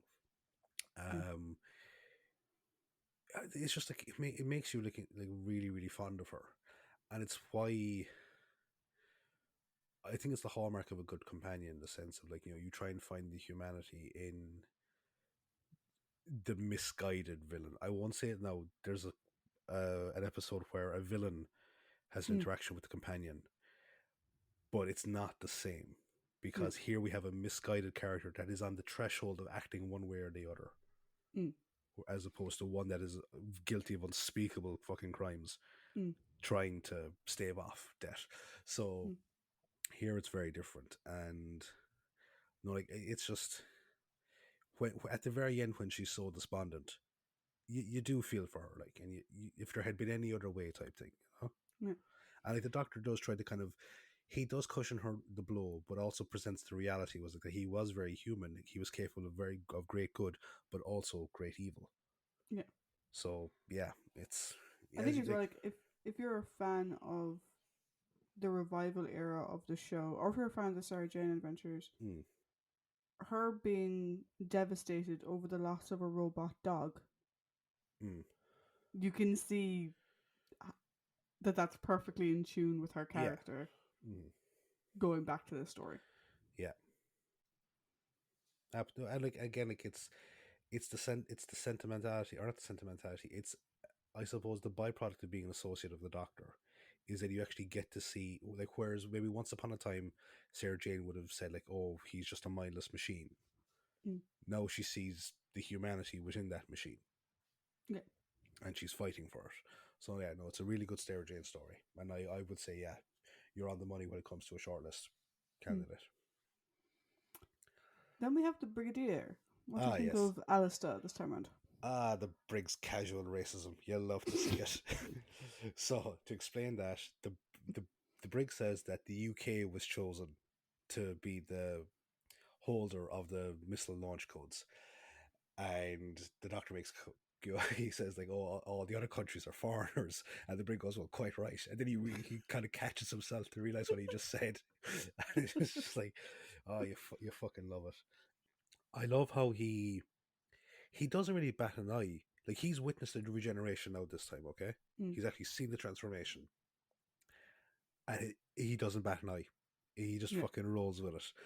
And like, to the sense of like when the doctor tries to leave, and Sarah Jane's like, oh, the Brigadier needs your help. He goes, oh yes, very crucial. Definitely need your on top of this. And it's like, oh, it's fucking brilliant. And like, but the dynamic between him and the doctor doesn't change. It Mm. really doesn't. It's so good. But you can really tell as well, and I actually really enjoy this part of it because it's one of my favorite Brigadier moments. Mm. Is you can always tell how serious the situation is by how angry he is at that time. Mm. So, like, when Benton asks, like, "Oh, were you able to get the permission to raid Think Tank?" He kind of snaps at him, but then Mm. draws himself back. But my favorite moment Mm. is when Winters is, oh, you just want to fucking punch her. Like, I mean, like, really get the uppercut under the chin and Mm. fucking hoof her out of her boots. And he just screams at her, cancel Yeah. the abort, like, shut down the Send the launch abort sequence. code or whatever. Yeah. Yeah, it's shut it down. Like, when he just fucking screams at her, like, it's so raw and angry. And like, I kind of have to wonder a small bit, right? And I suppose I had the point on Winters, but I think maybe I should address it with the Brigadier. Is there a small element of potential sexism to this? Because I've never seen him get this mad when the master was responsible for something, or he Mm. had the mastery. But I think it's by virtue of the fact of how, like, Winter's whole attitude that she's above everyone and everything, Mm. and the fact that she's refusing, like, what, like, in the face of like guns and military might and all this type of shit, she's like, no, you have no power to stop me. He just fucking verbally lashes out at her. And I'm I just wondering, is it just a situation, or is there a small element in the sense of like it's a fucking woman that's gotten the best of him? I think it is and it isn't. My Hmm. read of that situation, because this brings up an important thing about Sarah that we didn't mention, right? Yeah. Is he's there like he has her at gunpoint, like shut down, and she's like, no, you won't shoot me, which I think is very true. Hmm. I don't think he would have, because for all she's doing, Alistair is very old fashioned. Hmm. He says it himself. I don't think he would have been able to shoot her. I think that's why he loses it, because he knows he won't shoot her. Hmm. And so the only way to get her to do what he wants is to yell and scream and rage at her, because he won't take the other option. Do you know? And I think she read him right in that. Yeah. Do you know? And I think we kind of got a little bit of a foreshadow of it earlier when he says that he is old fashioned, Mm. and then you have Sarah Jane basically saying, "Well, I fucking will." Yeah, she picks up the gun and she's like, if he won't do it, but I will. Yeah, and Um. you know what? I think she would have, Oh. because from her mind, Winters tortured the robot. Mm. Do you know? So I don't know. I mean, I think Sarah would have done it. Do you know But who? I think that's why the brigadier loses the rag, is because he feels powerless to do anything else. Mm. I think if it had been Joe in that situation, Joe would have already shot her. Possibly. Yeah. Maybe wounded her, but not like a shoot to kill. Yeah. But yeah, there's just something wrong, and I think it's just by. I think it's by virtue of the fact that Winters constantly has the upper hand in the situation. Like the brig Mm. refuses, the brig's like, that he just constantly referred to her as that woman, Yeah. and I'm just wondering, like, is like that's the thing that I was asking, is like because of that constant that woman, is it just a small element of sexism, or is it just the situation? And I, again, like you, I think it's a small bit of like it is and it isn't type thing. Yeah, I think a lot of the whole like that woman fucking thing is the fact that like she presents herself in this complete elitist fashion, Oh, partially yeah. because she is a woman. Mm, Do you know? So I yeah. mean, clearly the brigadier. We've said before that Alistair can be a little bit sexist Hmm. in the most well-intentioned of ways. Yes. But he clearly has great respect for Sarah Jane. He had great Mm-hmm. respect for Liz. He Mm-hmm. had Joe was a little bit different, but he did respect her in his own way. Yeah. Um, but like this woman just has him on the back foot constantly, Mm, and I do think he's sort of feeling he can't go after her the same way he would if she were a man. yeah. Do you know? But I do agree with you when he fucking yells at her like "send the abort codes" or whatever the Yeah. fuck he said. It's We've never seen him like that before. Yeah. And it's such a raw moment.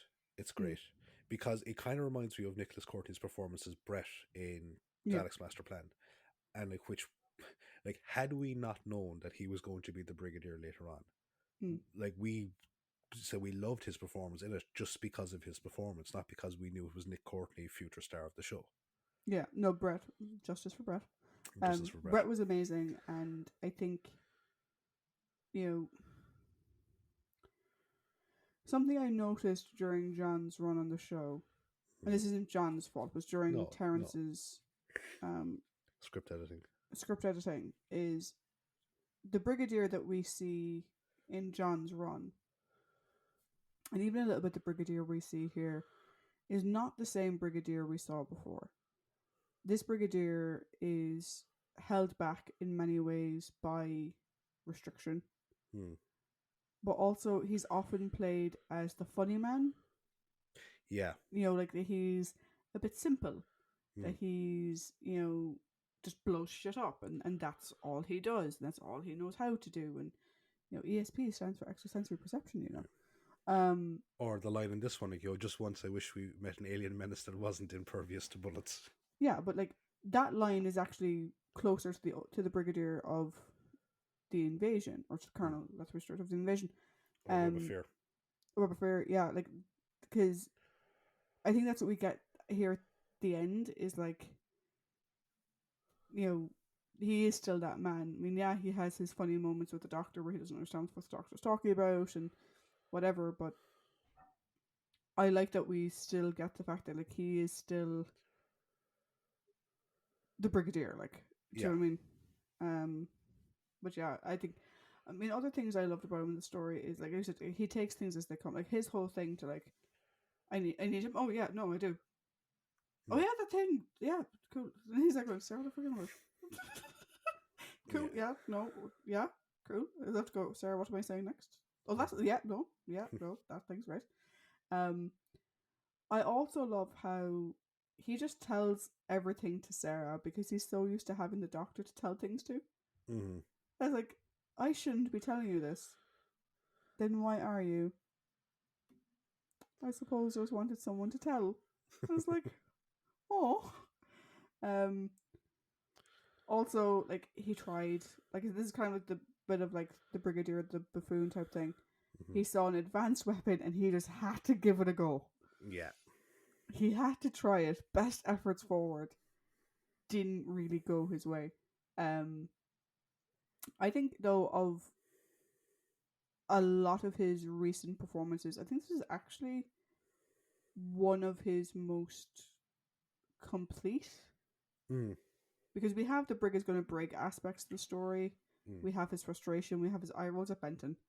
Um, we also have his compassion, and then we have that sort of rage at the end. Yeah. I think it's a very good performance from Nick and a very good outing for the brig.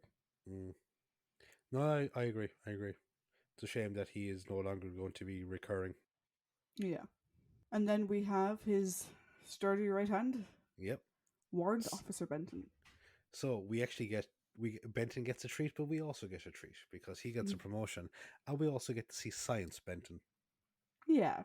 I love Science Benton because he's there, like he's talking about the living virus, and he's like, "What I just thought," and you can see him kind of trailing off because he just doubts himself. But like the doctor Yeah. just goes up and shakes his head, and he's like, "Mr. Benton, thank you so much for," and it's great. And then the big giant grin on his face. Like I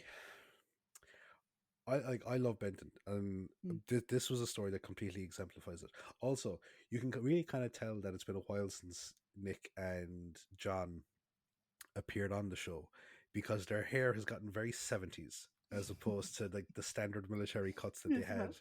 in the previous stories. It's gotten a bit fuller. Yeah. It's like, cool, unit is going top casual now. I like it. But you can tell like that he's like, technically speaking, his promotion is a technicality because he said that under normal regulations, the brig should have a major and a captain reporting to him, Mm. but the unit budget restricts it, so they promoted him to. He actually gets a double promotion because warrant officer class 1 Mm. is the senior one. There's a Oh.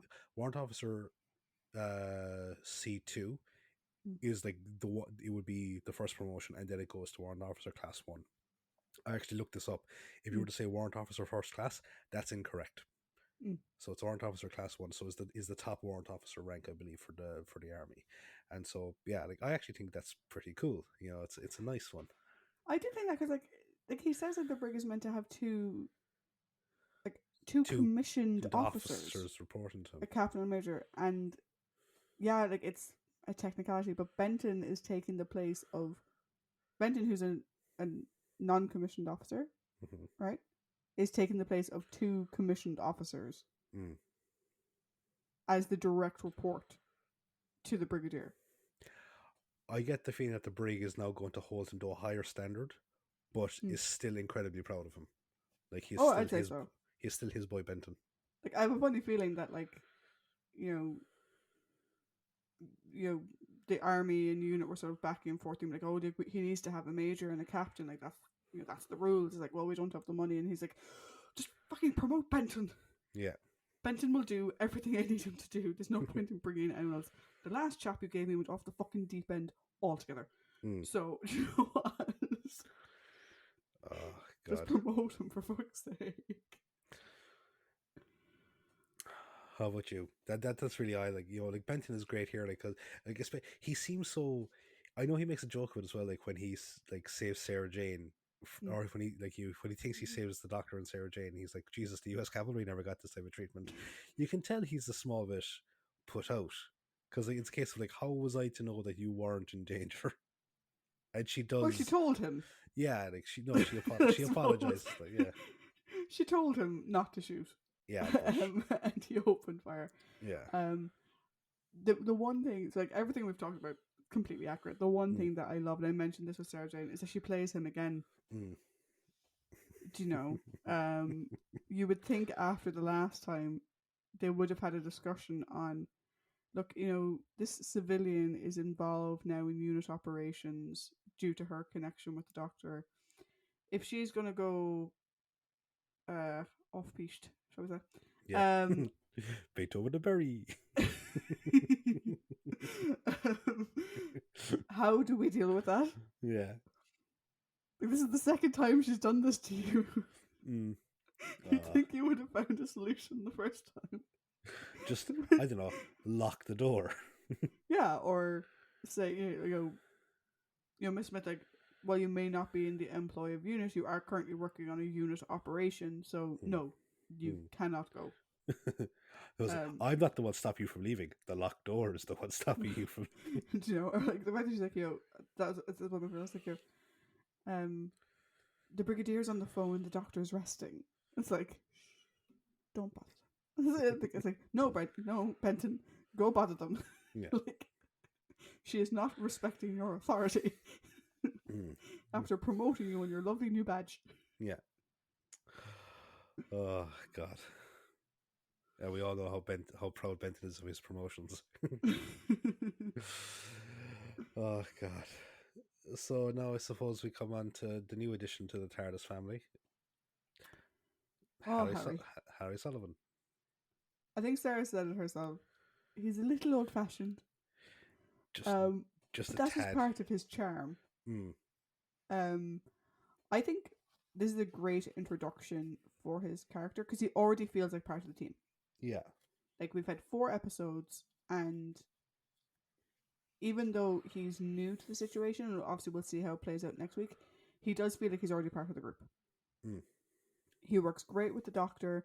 His bit with Sarah were just so funny because it's just like these two, like, like, people ship Sarah and Harry, right? And I understand why in some respects, but it's like these two good friends or these two siblings, or it's like, oh yeah, this would be great for you. This would be great for you. You fucked it up, you moron. It's like, but the way he works with them works really, really well, and he has the respect of the Brigadier. Mm-hmm. So like in terms of how he fits into the current environment, I think he's a natural fit. Now, I mean, one of the things that's commonly known is that Ian was hired before Tom. Mm-hmm. Because they didn't know what the Doctor would be like, and they were going to need a heavy hitter, an action man.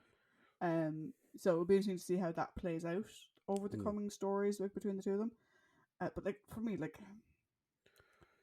Harry's a good egg. Yeah, I can definitely see why you sometimes think of me as Harry, or refer to me as Harry. Like, no, I will say it. We want to get a small taste of what is to come, because again, future knowledge. Because I think going back and watching this, the appreciation of the character is very much based on the fact of what we know was what to come. But from a starting out point of view, you know that he's going to make for a very interesting person to go traveling with, because of his, that old battered police box. I very much doubt it. And the Doctor takes the half-eaten jelly baby off him. Also, because unlike the Doctor and Sarah, he didn't just pop the jelly baby, so he bit the fucking head off. Yeah, he's a monster. No, I'm not going to say that because that's very poor taste. But I love. He's so old-fashioned that when the Doctor tricks him into the TARDIS, they kind of close the door behind him, and you just hear like him kind of going, "Well, I say this is new." Sarah nearly wetting herself. Because like, this is the thing. His civvies is a fucking. It's like a dinner jacket, a fucking cravat, and like it's he's like every bit the sailor, like. Yeah, he's off to the yacht club for his soda and lime, and or whatever the fuck you want to call it. I don't know where I said lime like that, but as you say, like he just fits in well. He's like, he has good rapport with Tom. He's a really good rapport with Liz, and I can't wait to see the next couple of batch of stories where we get to see them really focus on Harry as a companion. Yeah. Yeah. No, I'm really looking forward to it. I think it's a really fresh introduction. Because I think the other thing as well, like, if you compare, like, so Harry's the first male companion we've had since Jamie. Like, John had no male companions. No. Except that the unit sort of collective is a slightly different. Yeah, if you take the unit boys out of things, which for the most part you kind of do. Yeah, He has no traveling companion that is male. yeah. So whereas like with Jamie, and then with Ben and with Stephen, like the Doctor was sort of bringing them under his wing, Mm. helping them grow and whatever. You're not getting that sense with Harry. Like Harry's his own man already. Like, do you know what I mean? I think Harry kind of falls into the same category as Ian in the sense of Yeah. he's already a rounded adult. Yes. Yeah. So it'll be interesting to see how that plays because we Mm. haven't seen that since Ian, Mm. which now But is a very long time ago. also a very interesting point to take into consideration. Okay, Mm. like Ben, he's a Navy man, He is. and so Harry. Okay, this is actually going to be very interesting. Okay, because Harry is a doctor. He's a medical doctor. Yes. So we always said that one of our favorite Ben moments was Mm. his remorse at killing the Cyberman in 10th Planet, Yeah. which we thought was great as a military character. Showing that remorse Mm. is brilliant. I'm looking forward to seeing what type of scenarios where Harry's Hippocratic oath will Mm. come into question. If even if it does, Yeah. it'll be interesting. There's a line coming up next week that I just love. I'm just going Mm. to preview it now, which is where the Doctor's like, I'm, a doctor, but not like a medical doctor, and Harry's Mm. only qualified to work on sailors. It's one of my favorite lines that comes up next week. Um, uh, but yeah, no, I think it'll be an interesting thing for Harry because also like Ben was younger than Harry. mm. Ben was a sailor. Yeah, Harry's a Harry's lieutenant he's a or commissioned lieutenant officer. or whatever Yeah. way you pronounce it.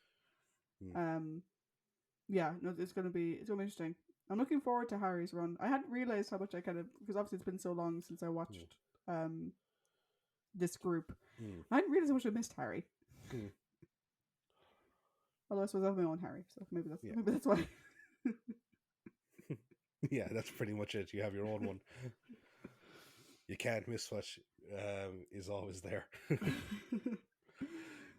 Okay, now we have a prominent character. So how do we want to do this? So we have prominent characters, and you said Kettlewell. I said the robot. Okay. Now, I can see why K1 would. No, I just put him in there for the villain's sake because he's the eponymous. I believe that's the correct Mm. use of the word. Yes. Fucking character of the thing, and I think it's rare that we've seen the the title monster or the title whatever Mm. be in a prominent character section. Mm. That's why I put him into the villain. However, I have lots of arguments as to why he should be in the prominent characters Mm. section. So I'm more than happy to put him in there.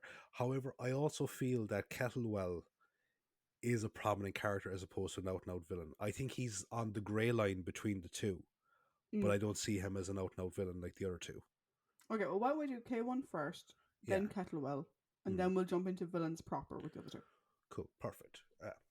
So a King Kong story Mm. with an Oedipus complex meet an Oedipus complex suffering robot. I'll tell Very, you one thing. The use of the term Oedipus complex in this mm. story is a bit of a fucking stretch. I'll admit it's a small bit of a stretch, but I can see where they came from it, or they came Yeah, with but it's also looking at Oedipus complex from a complete like base reading of it. it. Yeah. As I said, also like there's the element of the Frankenstein thing, which is my Mm. argument for he is the prominent character Mm. because I haven't read Frankenstein now for a long time, but the Mm. first time I read it was about 10 years ago, 11 years ago, Mm. when we moved into the Headlands, Mm. and I immediately fell in love with it Yeah. because it like for any of you that maybe that haven't read it, it's a fantastic story in the sense of who is the real monster, almost like Obi-Wan Mm. Kenobi's great statement from Star Wars. Who's the real monster? The monster or the monster that creates it? Mm. Because K1 is not inherently evil, Nope. right? But he is treated as an evil entity by both Winters and Jellicoe because they treat him as a tool to suit their own Mm. ends. And because he's in that scenario, he's treated as an adversary by the unit crew and Mm. the Doctor to an extent. So is it any wonder that because of that treatment and his own internal conflicts, that he would take the evil action. If you're going to treat me like a monster, I might as well become the monster that you're making me out to be. Yeah, and like it's an interesting thing because King Kong with the ability to talk, Yeah. he can describe what he is feeling, Mm. and it's this interesting dilemma of his initial programming, his core directive is to not hurt people. Yeah. But then he has the people who basically gave him life telling him to hurt people. Mm. And in the end, it resulted in him killing the one person he thought that he could trust, which is Kettlewell. Mm. Kettlewell has to be right on what Kettlewell says because Kettlewell is the one who created him. Mm. And so I think him going off the deep end at the end, I think it's not so much an Oedipus complex as the doctor describes it. Though, I get why Sarah Jane fits in with that. Mm. Sarah Jane never lied to him. She never Mm. used him. She was never anything but honest and Yeah. compassionate with him. And his thing is just like, she's the exception. Yeah. They lie. They're polluting the planet. And like, he just remembers what Kettlewell says. Mm-hmm. And he feels so hung up on what he did to Kettlewell that he's like, I'll continue what he was doing. Like that's why he goes to do it, because that's what Kettlewell wanted. And like obviously there's that inner trauma when he ends up killing Kettlewell Yeah. by accident because it's in a fit of emotional distress. Yeah. So, but I think, and as you say, like we've seen plenty of stories where like the one good person restores the faith in humanity as a whole. Mm. Whereas here, as a machine, which is what he is treated as at times and what he is, he's obviously calculated the odds of like how can one person be a turning point for a world as a whole that's essentially trying to fucking kill itself. Yeah. So I think if you look at it from the sort of logical, like robot perspective as well, all of these countries on this planet have nuclear warheads that could destroy each mm, other. yeah, Like they have the power to destroy each other. Like what the hell are they doing? mm, Like he's meant to service humanity, but who's humanity servicing? I think the reason why I really like him as a prominent character, as yeah, the prominent character, mm, is because until that very end, when he goes off the deep end, he has no agency or very little agency. mm, They're tweaking, like particularly like Jellicoe and Miss Winters, are tweaking his mind and tweaking his programming, yeah, in ways that Kettlewell outlined for them. mm, But like he's not doing what he was originally designed to do. mm. And it's not his fault. He can't not do what they say. And like he also sorry, I just hit my microphone. He also raises a question there, and like myself and Paul from Half Measures podcast, we kind of had a joking type thing where um we we sometimes raise some very serious existential points, like over the whole, do Cybermen have souls? Are Mm, clones just essentially big dumb meat sacks? Stuff like that. mm, But stories like this, and it's not just Doctor Who. If you take into mm. account Skynet and Terminator, if Yeah, you take into account, um, I'm pretty sure there's an example in Star Trek. I probably just can't think of it off the top of my head. But it's this whole thing of a computer realizing that humanity is its own biggest threat. yeah, And it's like, the machine isn't wrong mm, in the sense of like, and I've said this times as well, like that we're a society that has technology capable of bringing us to the fucking moon. mm, Yet in this day and age, we're still getting into varying degrees of dispute over borders or resources.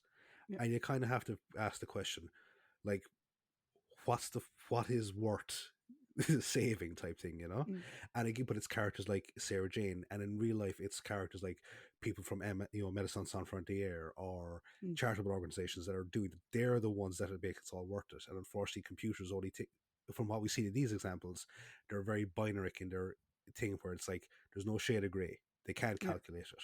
So, and I watched a very good interview today actually with mm, between DeForest Kelly, James Doohan, Walter Koenig, mm, and Harlan Ellison, the guy who wrote or whose script was there for City on the Edge of Yeah, he to, did the to original yeah, script for the Tricia. original Yeah. script, and it was actually very interesting to see like that Harlan Ellison has such a like derisory look on Star Trek, because he said it was essentially just a glorified cop show in space, but James Doohan like combated him, saying like no, it raises a lot of like very, you know, contemporary issues, and Mm, whole and he was saying it's not just that, there's a lot of, and like the guys on Mission Log, they mm, raise these points, what are the messages?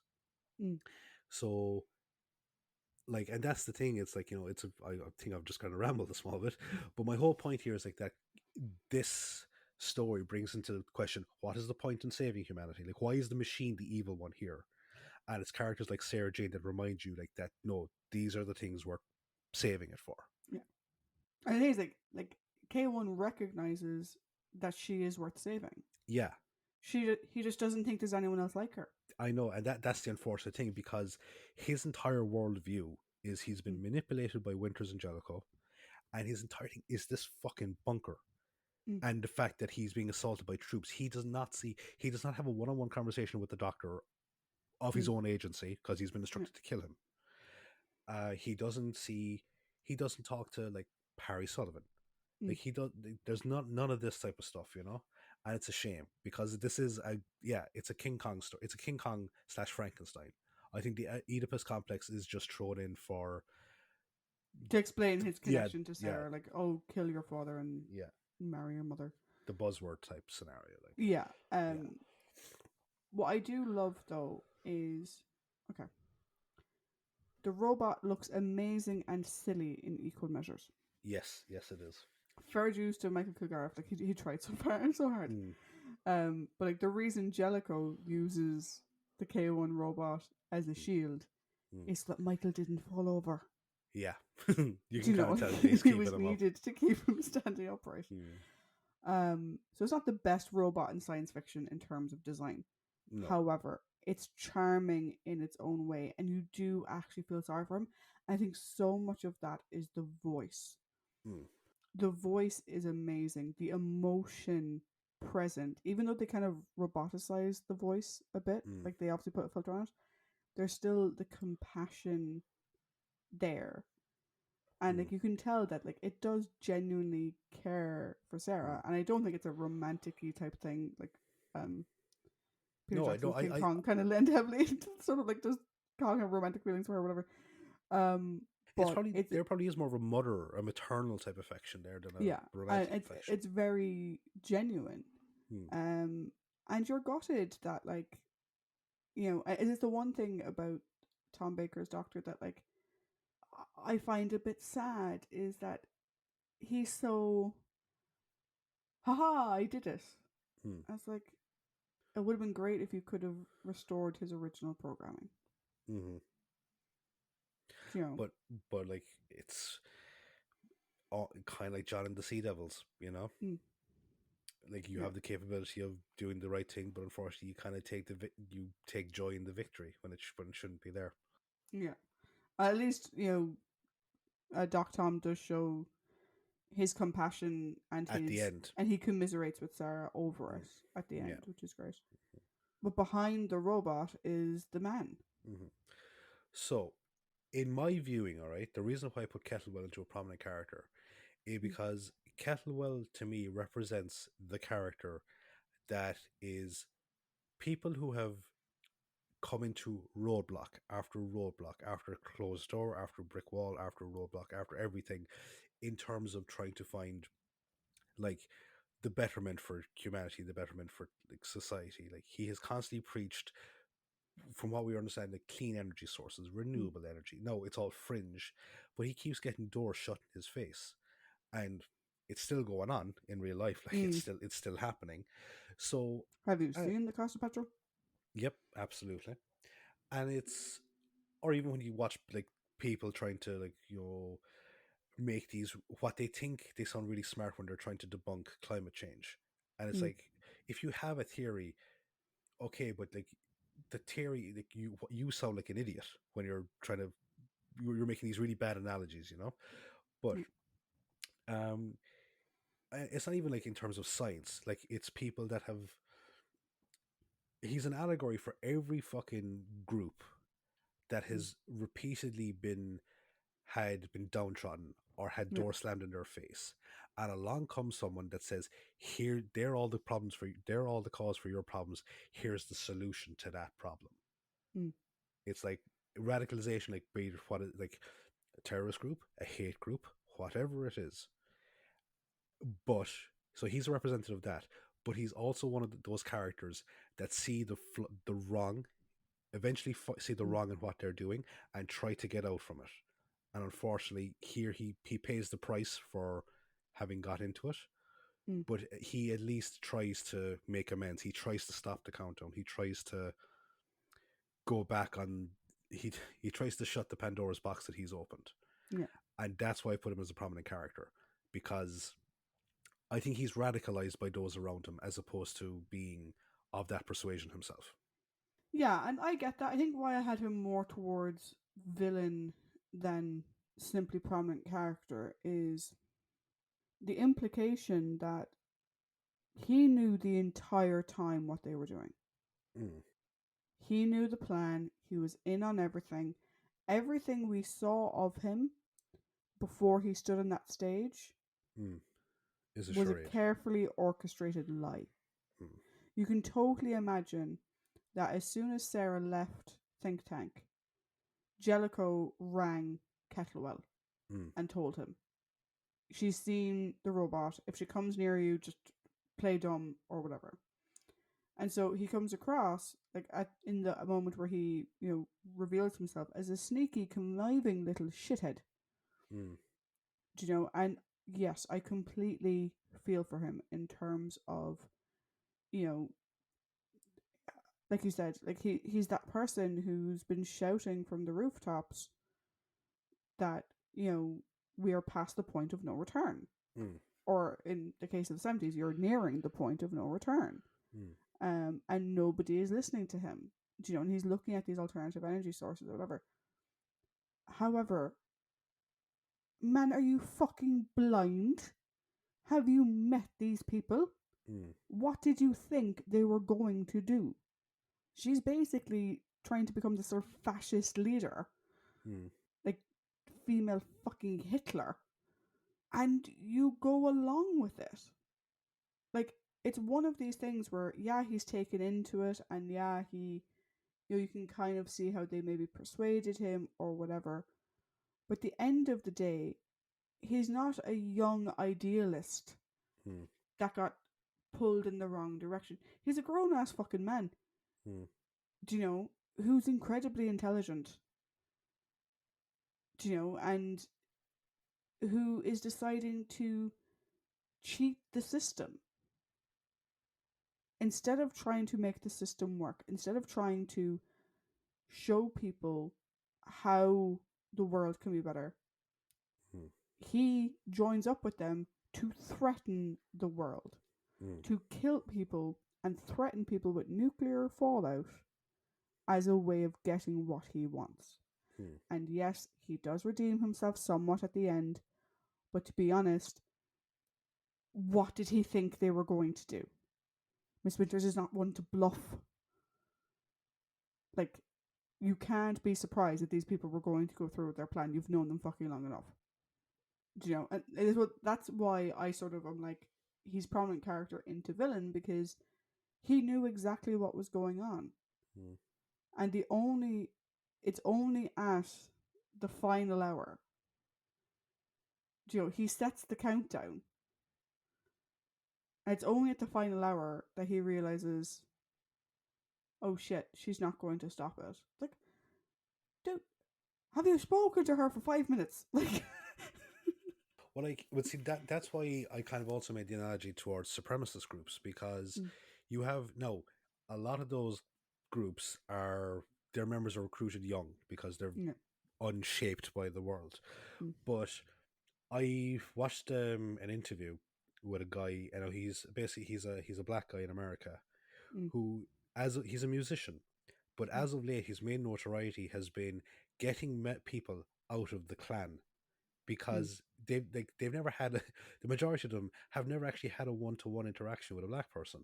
yeah, And once they get to know him a small bit, and like he is not shy about this thing. He goes into redneck bars, he goes into all this type of stuff. He goes to events, Mm. knowing that there's a target on his back, but he goes in there with the sole purpose of just trying to get people out of that life. Mm. And I suppose like that's what I was kind of saying in the terms of the radicalization with the redemption is the one scene that we see of Kettlewell that isn't through the eyes of the protagonists is Mm. when K1 comes to the house in a state of distress. Yeah. And we don't really now. Granted, we don't really see what happens between the two of them, but you would think that Kettlewell starts to get a small bit of concern over K1's emotional state. But it isn't until you get an outside perspective of this group, and then you see as well how batshit. Because again, sometimes it's you get caught up in the hysteria of something, and it isn't until you actually see plans being put into place that you're kind of like, maybe this isn't such a good idea. Now, again, I'm completely agreeing with you in the sense of he was with them up until such a time, Mm. but then when stuff actually does kind of start to become a bit too real, maybe like he's one of those people that the threat is what we're going for, not the actual action. But I would agree that probably prominent character straddling the line into villain is a good position Mm. for him. Yeah, but my thing of it is, he felt threatening the world with nuclear fallout was an appropriate course of action. Oh yeah, like, and that's where the villainy component comes Yeah, into it. like that bit he was fine with. Yeah, And that's the bit that gets me. I'm like, yeah, no, I will say though, mm. not many people will call the brig young men. no, no, not at all. I did love his like little bit of banter with the doctor over the solar battery, and he was like, Mm. you could tell like he was really getting into it because ever since the days of Copernicus, he's like, Professor, why don't you tell us about this robot? Yeah, but I mean that's the thing. Like, maybe he needed to find different audiences for his ideas. That's it. Yeah. You know. But instead he joined the lunatic fringe. Mm-hmm. Should we talk about the lunatic fringe? I think we should. So the lunatic fringe are Winters and Jellicoe. So Mm. Jellicoe first, then Winters, I say. Yeah. So do you remember back in Green Debt, Mm. there was the character. Unfortunately, he didn't stick around for a long time because the actor got sick. Yeah. Um, but I remember at the time saying that that character had fooled me because I thought he was going to be the right hand man to the villain, and he ended up actually being a potential companion. Mm. Here, kind of the same time, it's kind of the same thing, because at times I thought he was going to be a more moderate member of Winter's group. You know, it was a very risky thing, you know, saying that you were going to kill her, or like, are you sure you want to do this? But you know, there was a lot of buts coming up. Mm. But then as the story went on, I was like, no, he's completely on her side, completely. Oh yeah, like he's kind of like the straight man of the two of them. Yeah. He's more, he's presented as more level-headed. He still wants the exact same things she does, and the only times he questions her methods Mm-hmm. is when it risks the overall plan. Yes. Killing Sarah Jane would have brought more attention. That's the only thing that he was concerned about. Mm. I think it's when her arrogance starts to show is when he starts to get a small bit wary. Yeah. Because But what victory are we going for here? Your personal victory or our goal? Yeah. But like he's fully on board with the plan. Oh, 110%. hugely. Like there's no sort of misguidedness, there's no sort of he didn't realize what he was doing. He knows exactly the plan, and oh yeah, we can live here for as long as we need to. Set them falling, I don't fucking give a shit. Which again, you kind of have to wonder, like, how Kettlewell didn't realize the two of them were completely batshit. I don't know. Also, he is capable of teleportation. Do you know that? I'm trying to think, when did he teleport? Because after they escape from the meeting, Yeah. Benton goes back inside, Mm. and the doctor is talking to the Brigadier, and Benton hands the radio with Harry on it, and then Jellicoe knocks out Harry. Well, we don't know how long it's been since they drove off.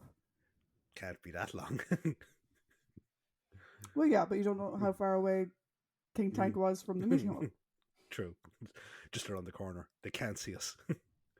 No, we don't know how far it was. Yeah, I think Jellicoe is...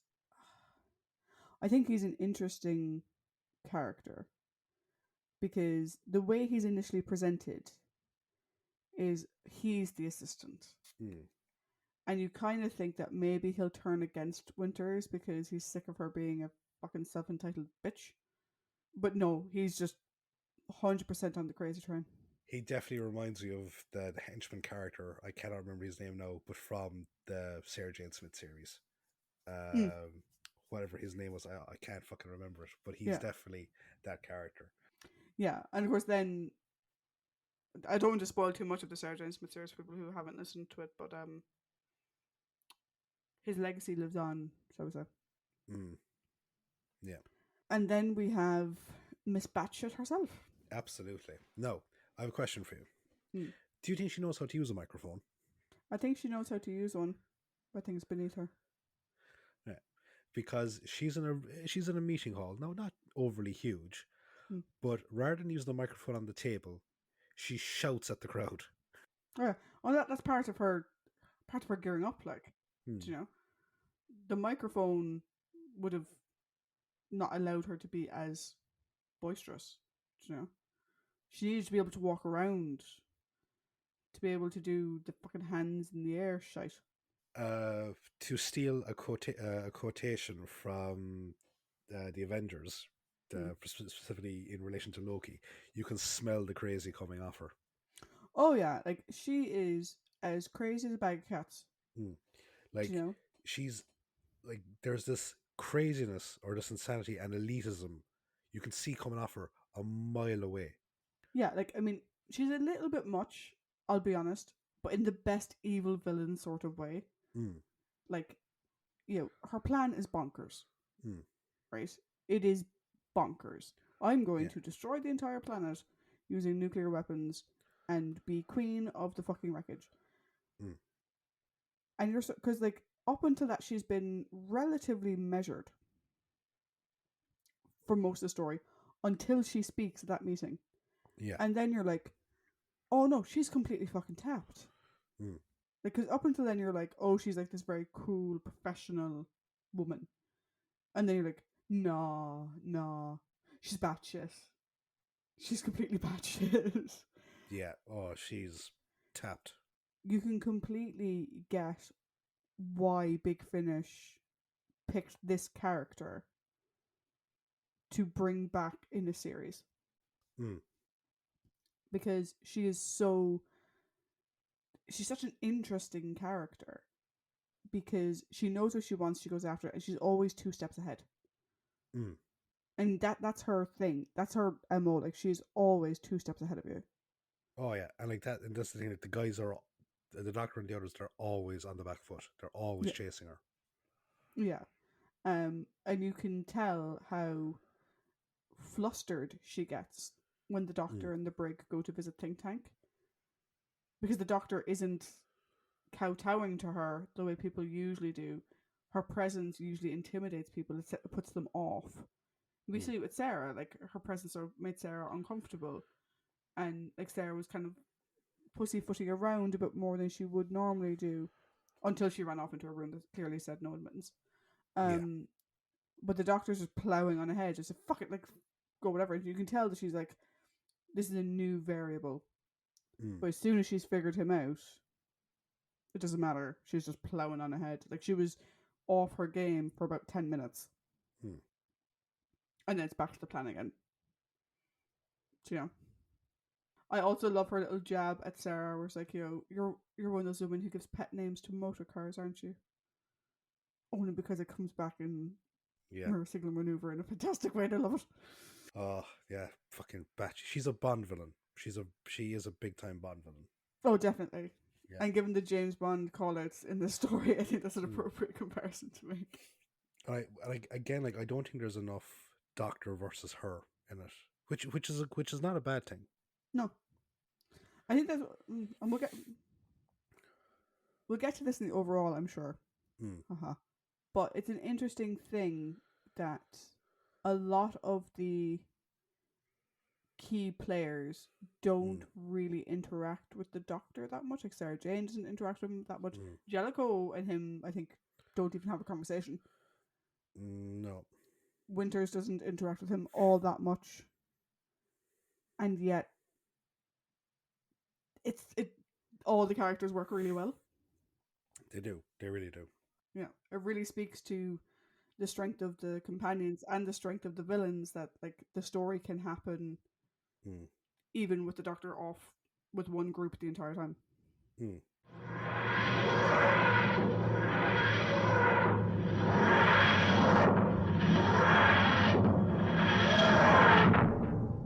So, we're at the overall for the first story of the new Doctor. So, my I was gonna say I was gonna say compadre, then I came in confrendo. That makes no sense.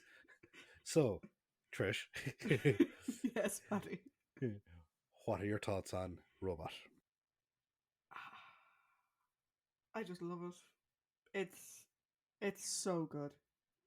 It is such a good story. It's well paced, it's emotional, it's funny, it has action, it has very very like poignant, heart-wrenching moments, Mm. mainly focused around Sarah. Um it's a fantastic introduction of Harry. Mm. Like I said, I'd forgotten how much I missed Harry. And for the fourth Doctor, I mean, for the post regeneration story, this is fantastic straight out of the gate. I think Spearhead was also really good, but I think Spearhead was a bit too long. And like there was a lot of time because the Doctor was recovering for so long, Mm. and but whereas with this, we have, you know, what, three scenes that the Doctor isn't in. So the first scene where he's taken off, the scene Mm. with the break in, the Yeah. scene with the Brigadier explained the break into Sarah, and then the Doctor's in. So three scenes, and then we're in straight away with the way he plays off Harry and everything else. It's just it's fantastic. Mm. Actually, with the first two break-ins, I didn't describe them because I actually didn't know how to subscribe them, describe them, because I wanted Mm. to leave an air of mystery. Because granted, it's called Robot, but we don't know why it's called Robot. So if I say 2 minutes in, the robot is the thief, it's like, oh well, this is Invasion of the Dinosaurs all over again. It is, yeah. But what I love is that, like, even though they spend such a great amount of time building Harry and the Doctor, and building Harry and the Doctor together, Mm. we still have plenty of time for Sarah Jane, plenty of time for the Brig, plenty of time for Benton. I mean, yeah, the special effects are rubbish, right?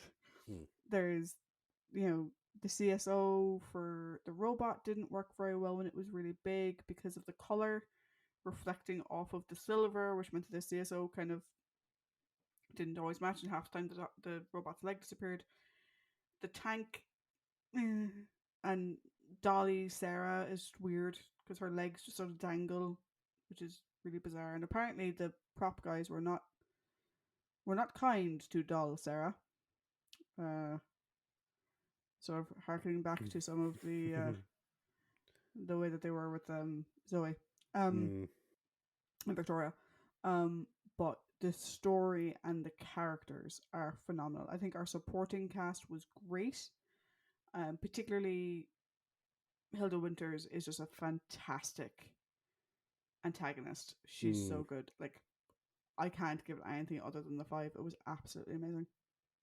How about you? So I agree with you that it's a great introductory story. So like it's another enjoyable regeneration story. Mm. It's just a great story in and of itself. Really good performances all around. Um, I didn't. I meant to say it during the K1 thing. Like I did Mm. enjoy the performance. A bit overly dramatic at times, I felt, but then again, like it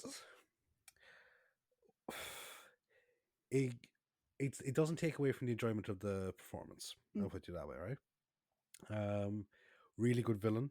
Like as I said, the one you want to just get right in underneath the chin and just fucking hoof out of the boots. Um, Great performance by Sarah Jane. Like Mm. she was the one that carried this story. As good as Yeah. Tom was, she's the one that carries it because she's the emotional heft. Yeah. Kind of like Joe in Curse of Paladin, I think. She's Mm. the emotional side of things. No, I do have two quibbles with it though, right? Okay. As cool as it is that Winters returns down the line, Mm. I think it's a bit of a weak ending that they just escaped. Mm. Also, it, I wish K1 or someone would have explained why he had to restart the launch sequence again from 5 minutes. My read on that Mm, was when the doctor convinced the machine to stop, even though on the screen it shows 2 seconds, that he basically stopped the countdown. And to do the mm, countdown again, the default is 5 minutes in case you change your mind. yeah. Okay. Yeah, Fair enough. the whole point of the countdown is to allow for fail safes if you need to. So I assumed that was the case. Kettlewell paused it Mm, on its current cycle, whereas the mm, doctor stopped it, so I had to mm. start a fresh cycle. That was my read on that. Yeah, no, okay, that's fair enough.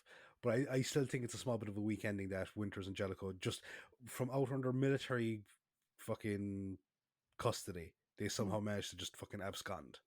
Because Benton doesn't even say like, "Oh, they killed the driver of the jeep," or they somehow managed to disarm their guards or anything. It's just like, no, they managed to fucking get away. It's like, it's a bit weak, you know. Yeah, but the unit So soldiers were shooting at them from 5 feet away and still missed it's like several times. it's like the was it the guards in Minas Tirith, you know, stop. um, so but because of that, I'm giving it a 4.75, which Okay. I think is the highest I've given a new Doctor story. Because and like, I was just thinking back, like there's always I'm Spearhead from Space and Power of the Daleks, both of which I really enjoy. I still didn't give top marks. Yeah, so Spearhead you gave 4.5, I gave 4.75. Mm-hmm. And Power, we both gave 4.75. Yeah. So they're quite high up. And Mm. then, of course, Unearthly Child, we gave like 2.5 and 3.5. We've come a long way since Unearthly Child. Um, but yeah, no, I completely get your reason there. I think it is a bit weak the way it's like, what do you mean they just fucking disappeared? Like, oh, we were all kind of distracted. And like, Mm. you know, I think it's a bit weak, but I don't think, in terms of the connection with the far future story, like Mm. the spin off, I just assumed they got recaptured down the road and they went to prison for a little while and then they get out. Do you know what I mean? Yeah. For me, it's not really a big thing. Mm. But yeah, I can understand how it's a bit off putting. All right. So I think in terms of average season opener, Mm. uh, it's up there. It's not the highest because obviously we had Time Warrior and the Three Doctors, which were both Mm-hmm. fives across the board. Mm-hmm. But it would be the next one in line Yeah. after those two. And like I know that like I suppose it is a small bit of a shame that an Unearthly Child is a small bit down on the list, Mm, but again, recently to talk go back to the Hartnell era for a moment, mm, I've seen more and more people treating the first three stories and mm, even sometimes the first four stories of the Hartnell run as mm. one arc for Yeah. that character. Mm, So if you were to take all of them together, you'd have a much higher average score, I think. yeah. But alas, it's I'm like because you have the beauty of Edge of Destruction, you have the very enjoyable romp of Marco Polo, Mm, the introduction of the Daleks. Like there's an awful lot of stuff working for it. But I yeah. just in that first story alone, compared to the other ones that follow for each preceding doctor or next doctors, Mm, just doesn't hold. It just doesn't match up, shall we say? mm. I will say though, my call out of I'll try not to give Sarah a 5 in every story. Like I'm fucking close though. Well, like, um, because like what have we had? You had I had 1, 2, and everything else was either it was four, yeah, four point everything seven is five, 4.25, four and above. Okay, 5. Yeah. cool. But there's a reason she's my favorite. Yeah. Her stories are really good. Um, but yeah, I think all in all, though, I think we can both agree a strong opener for John, Yes. or You not mean John, Tom? Tom. Yeah. Um, very strong opener for Tom, and I think it's going to be an interesting 12th season, particularly because like we know that we're not going to see the unit crew Mm. for a while, Mm. so I think it's going to be an interesting trip. So, Patty, why don't you tell us what we have next week? So next week we have to see how Harry reacts to his first trip in the TARDIS in the Ark in Space. Ooh. Mm-hmm. It'll Is be the Ark interesting. evil? We shall see. I don't know, just close your eyes. Bye. Bye.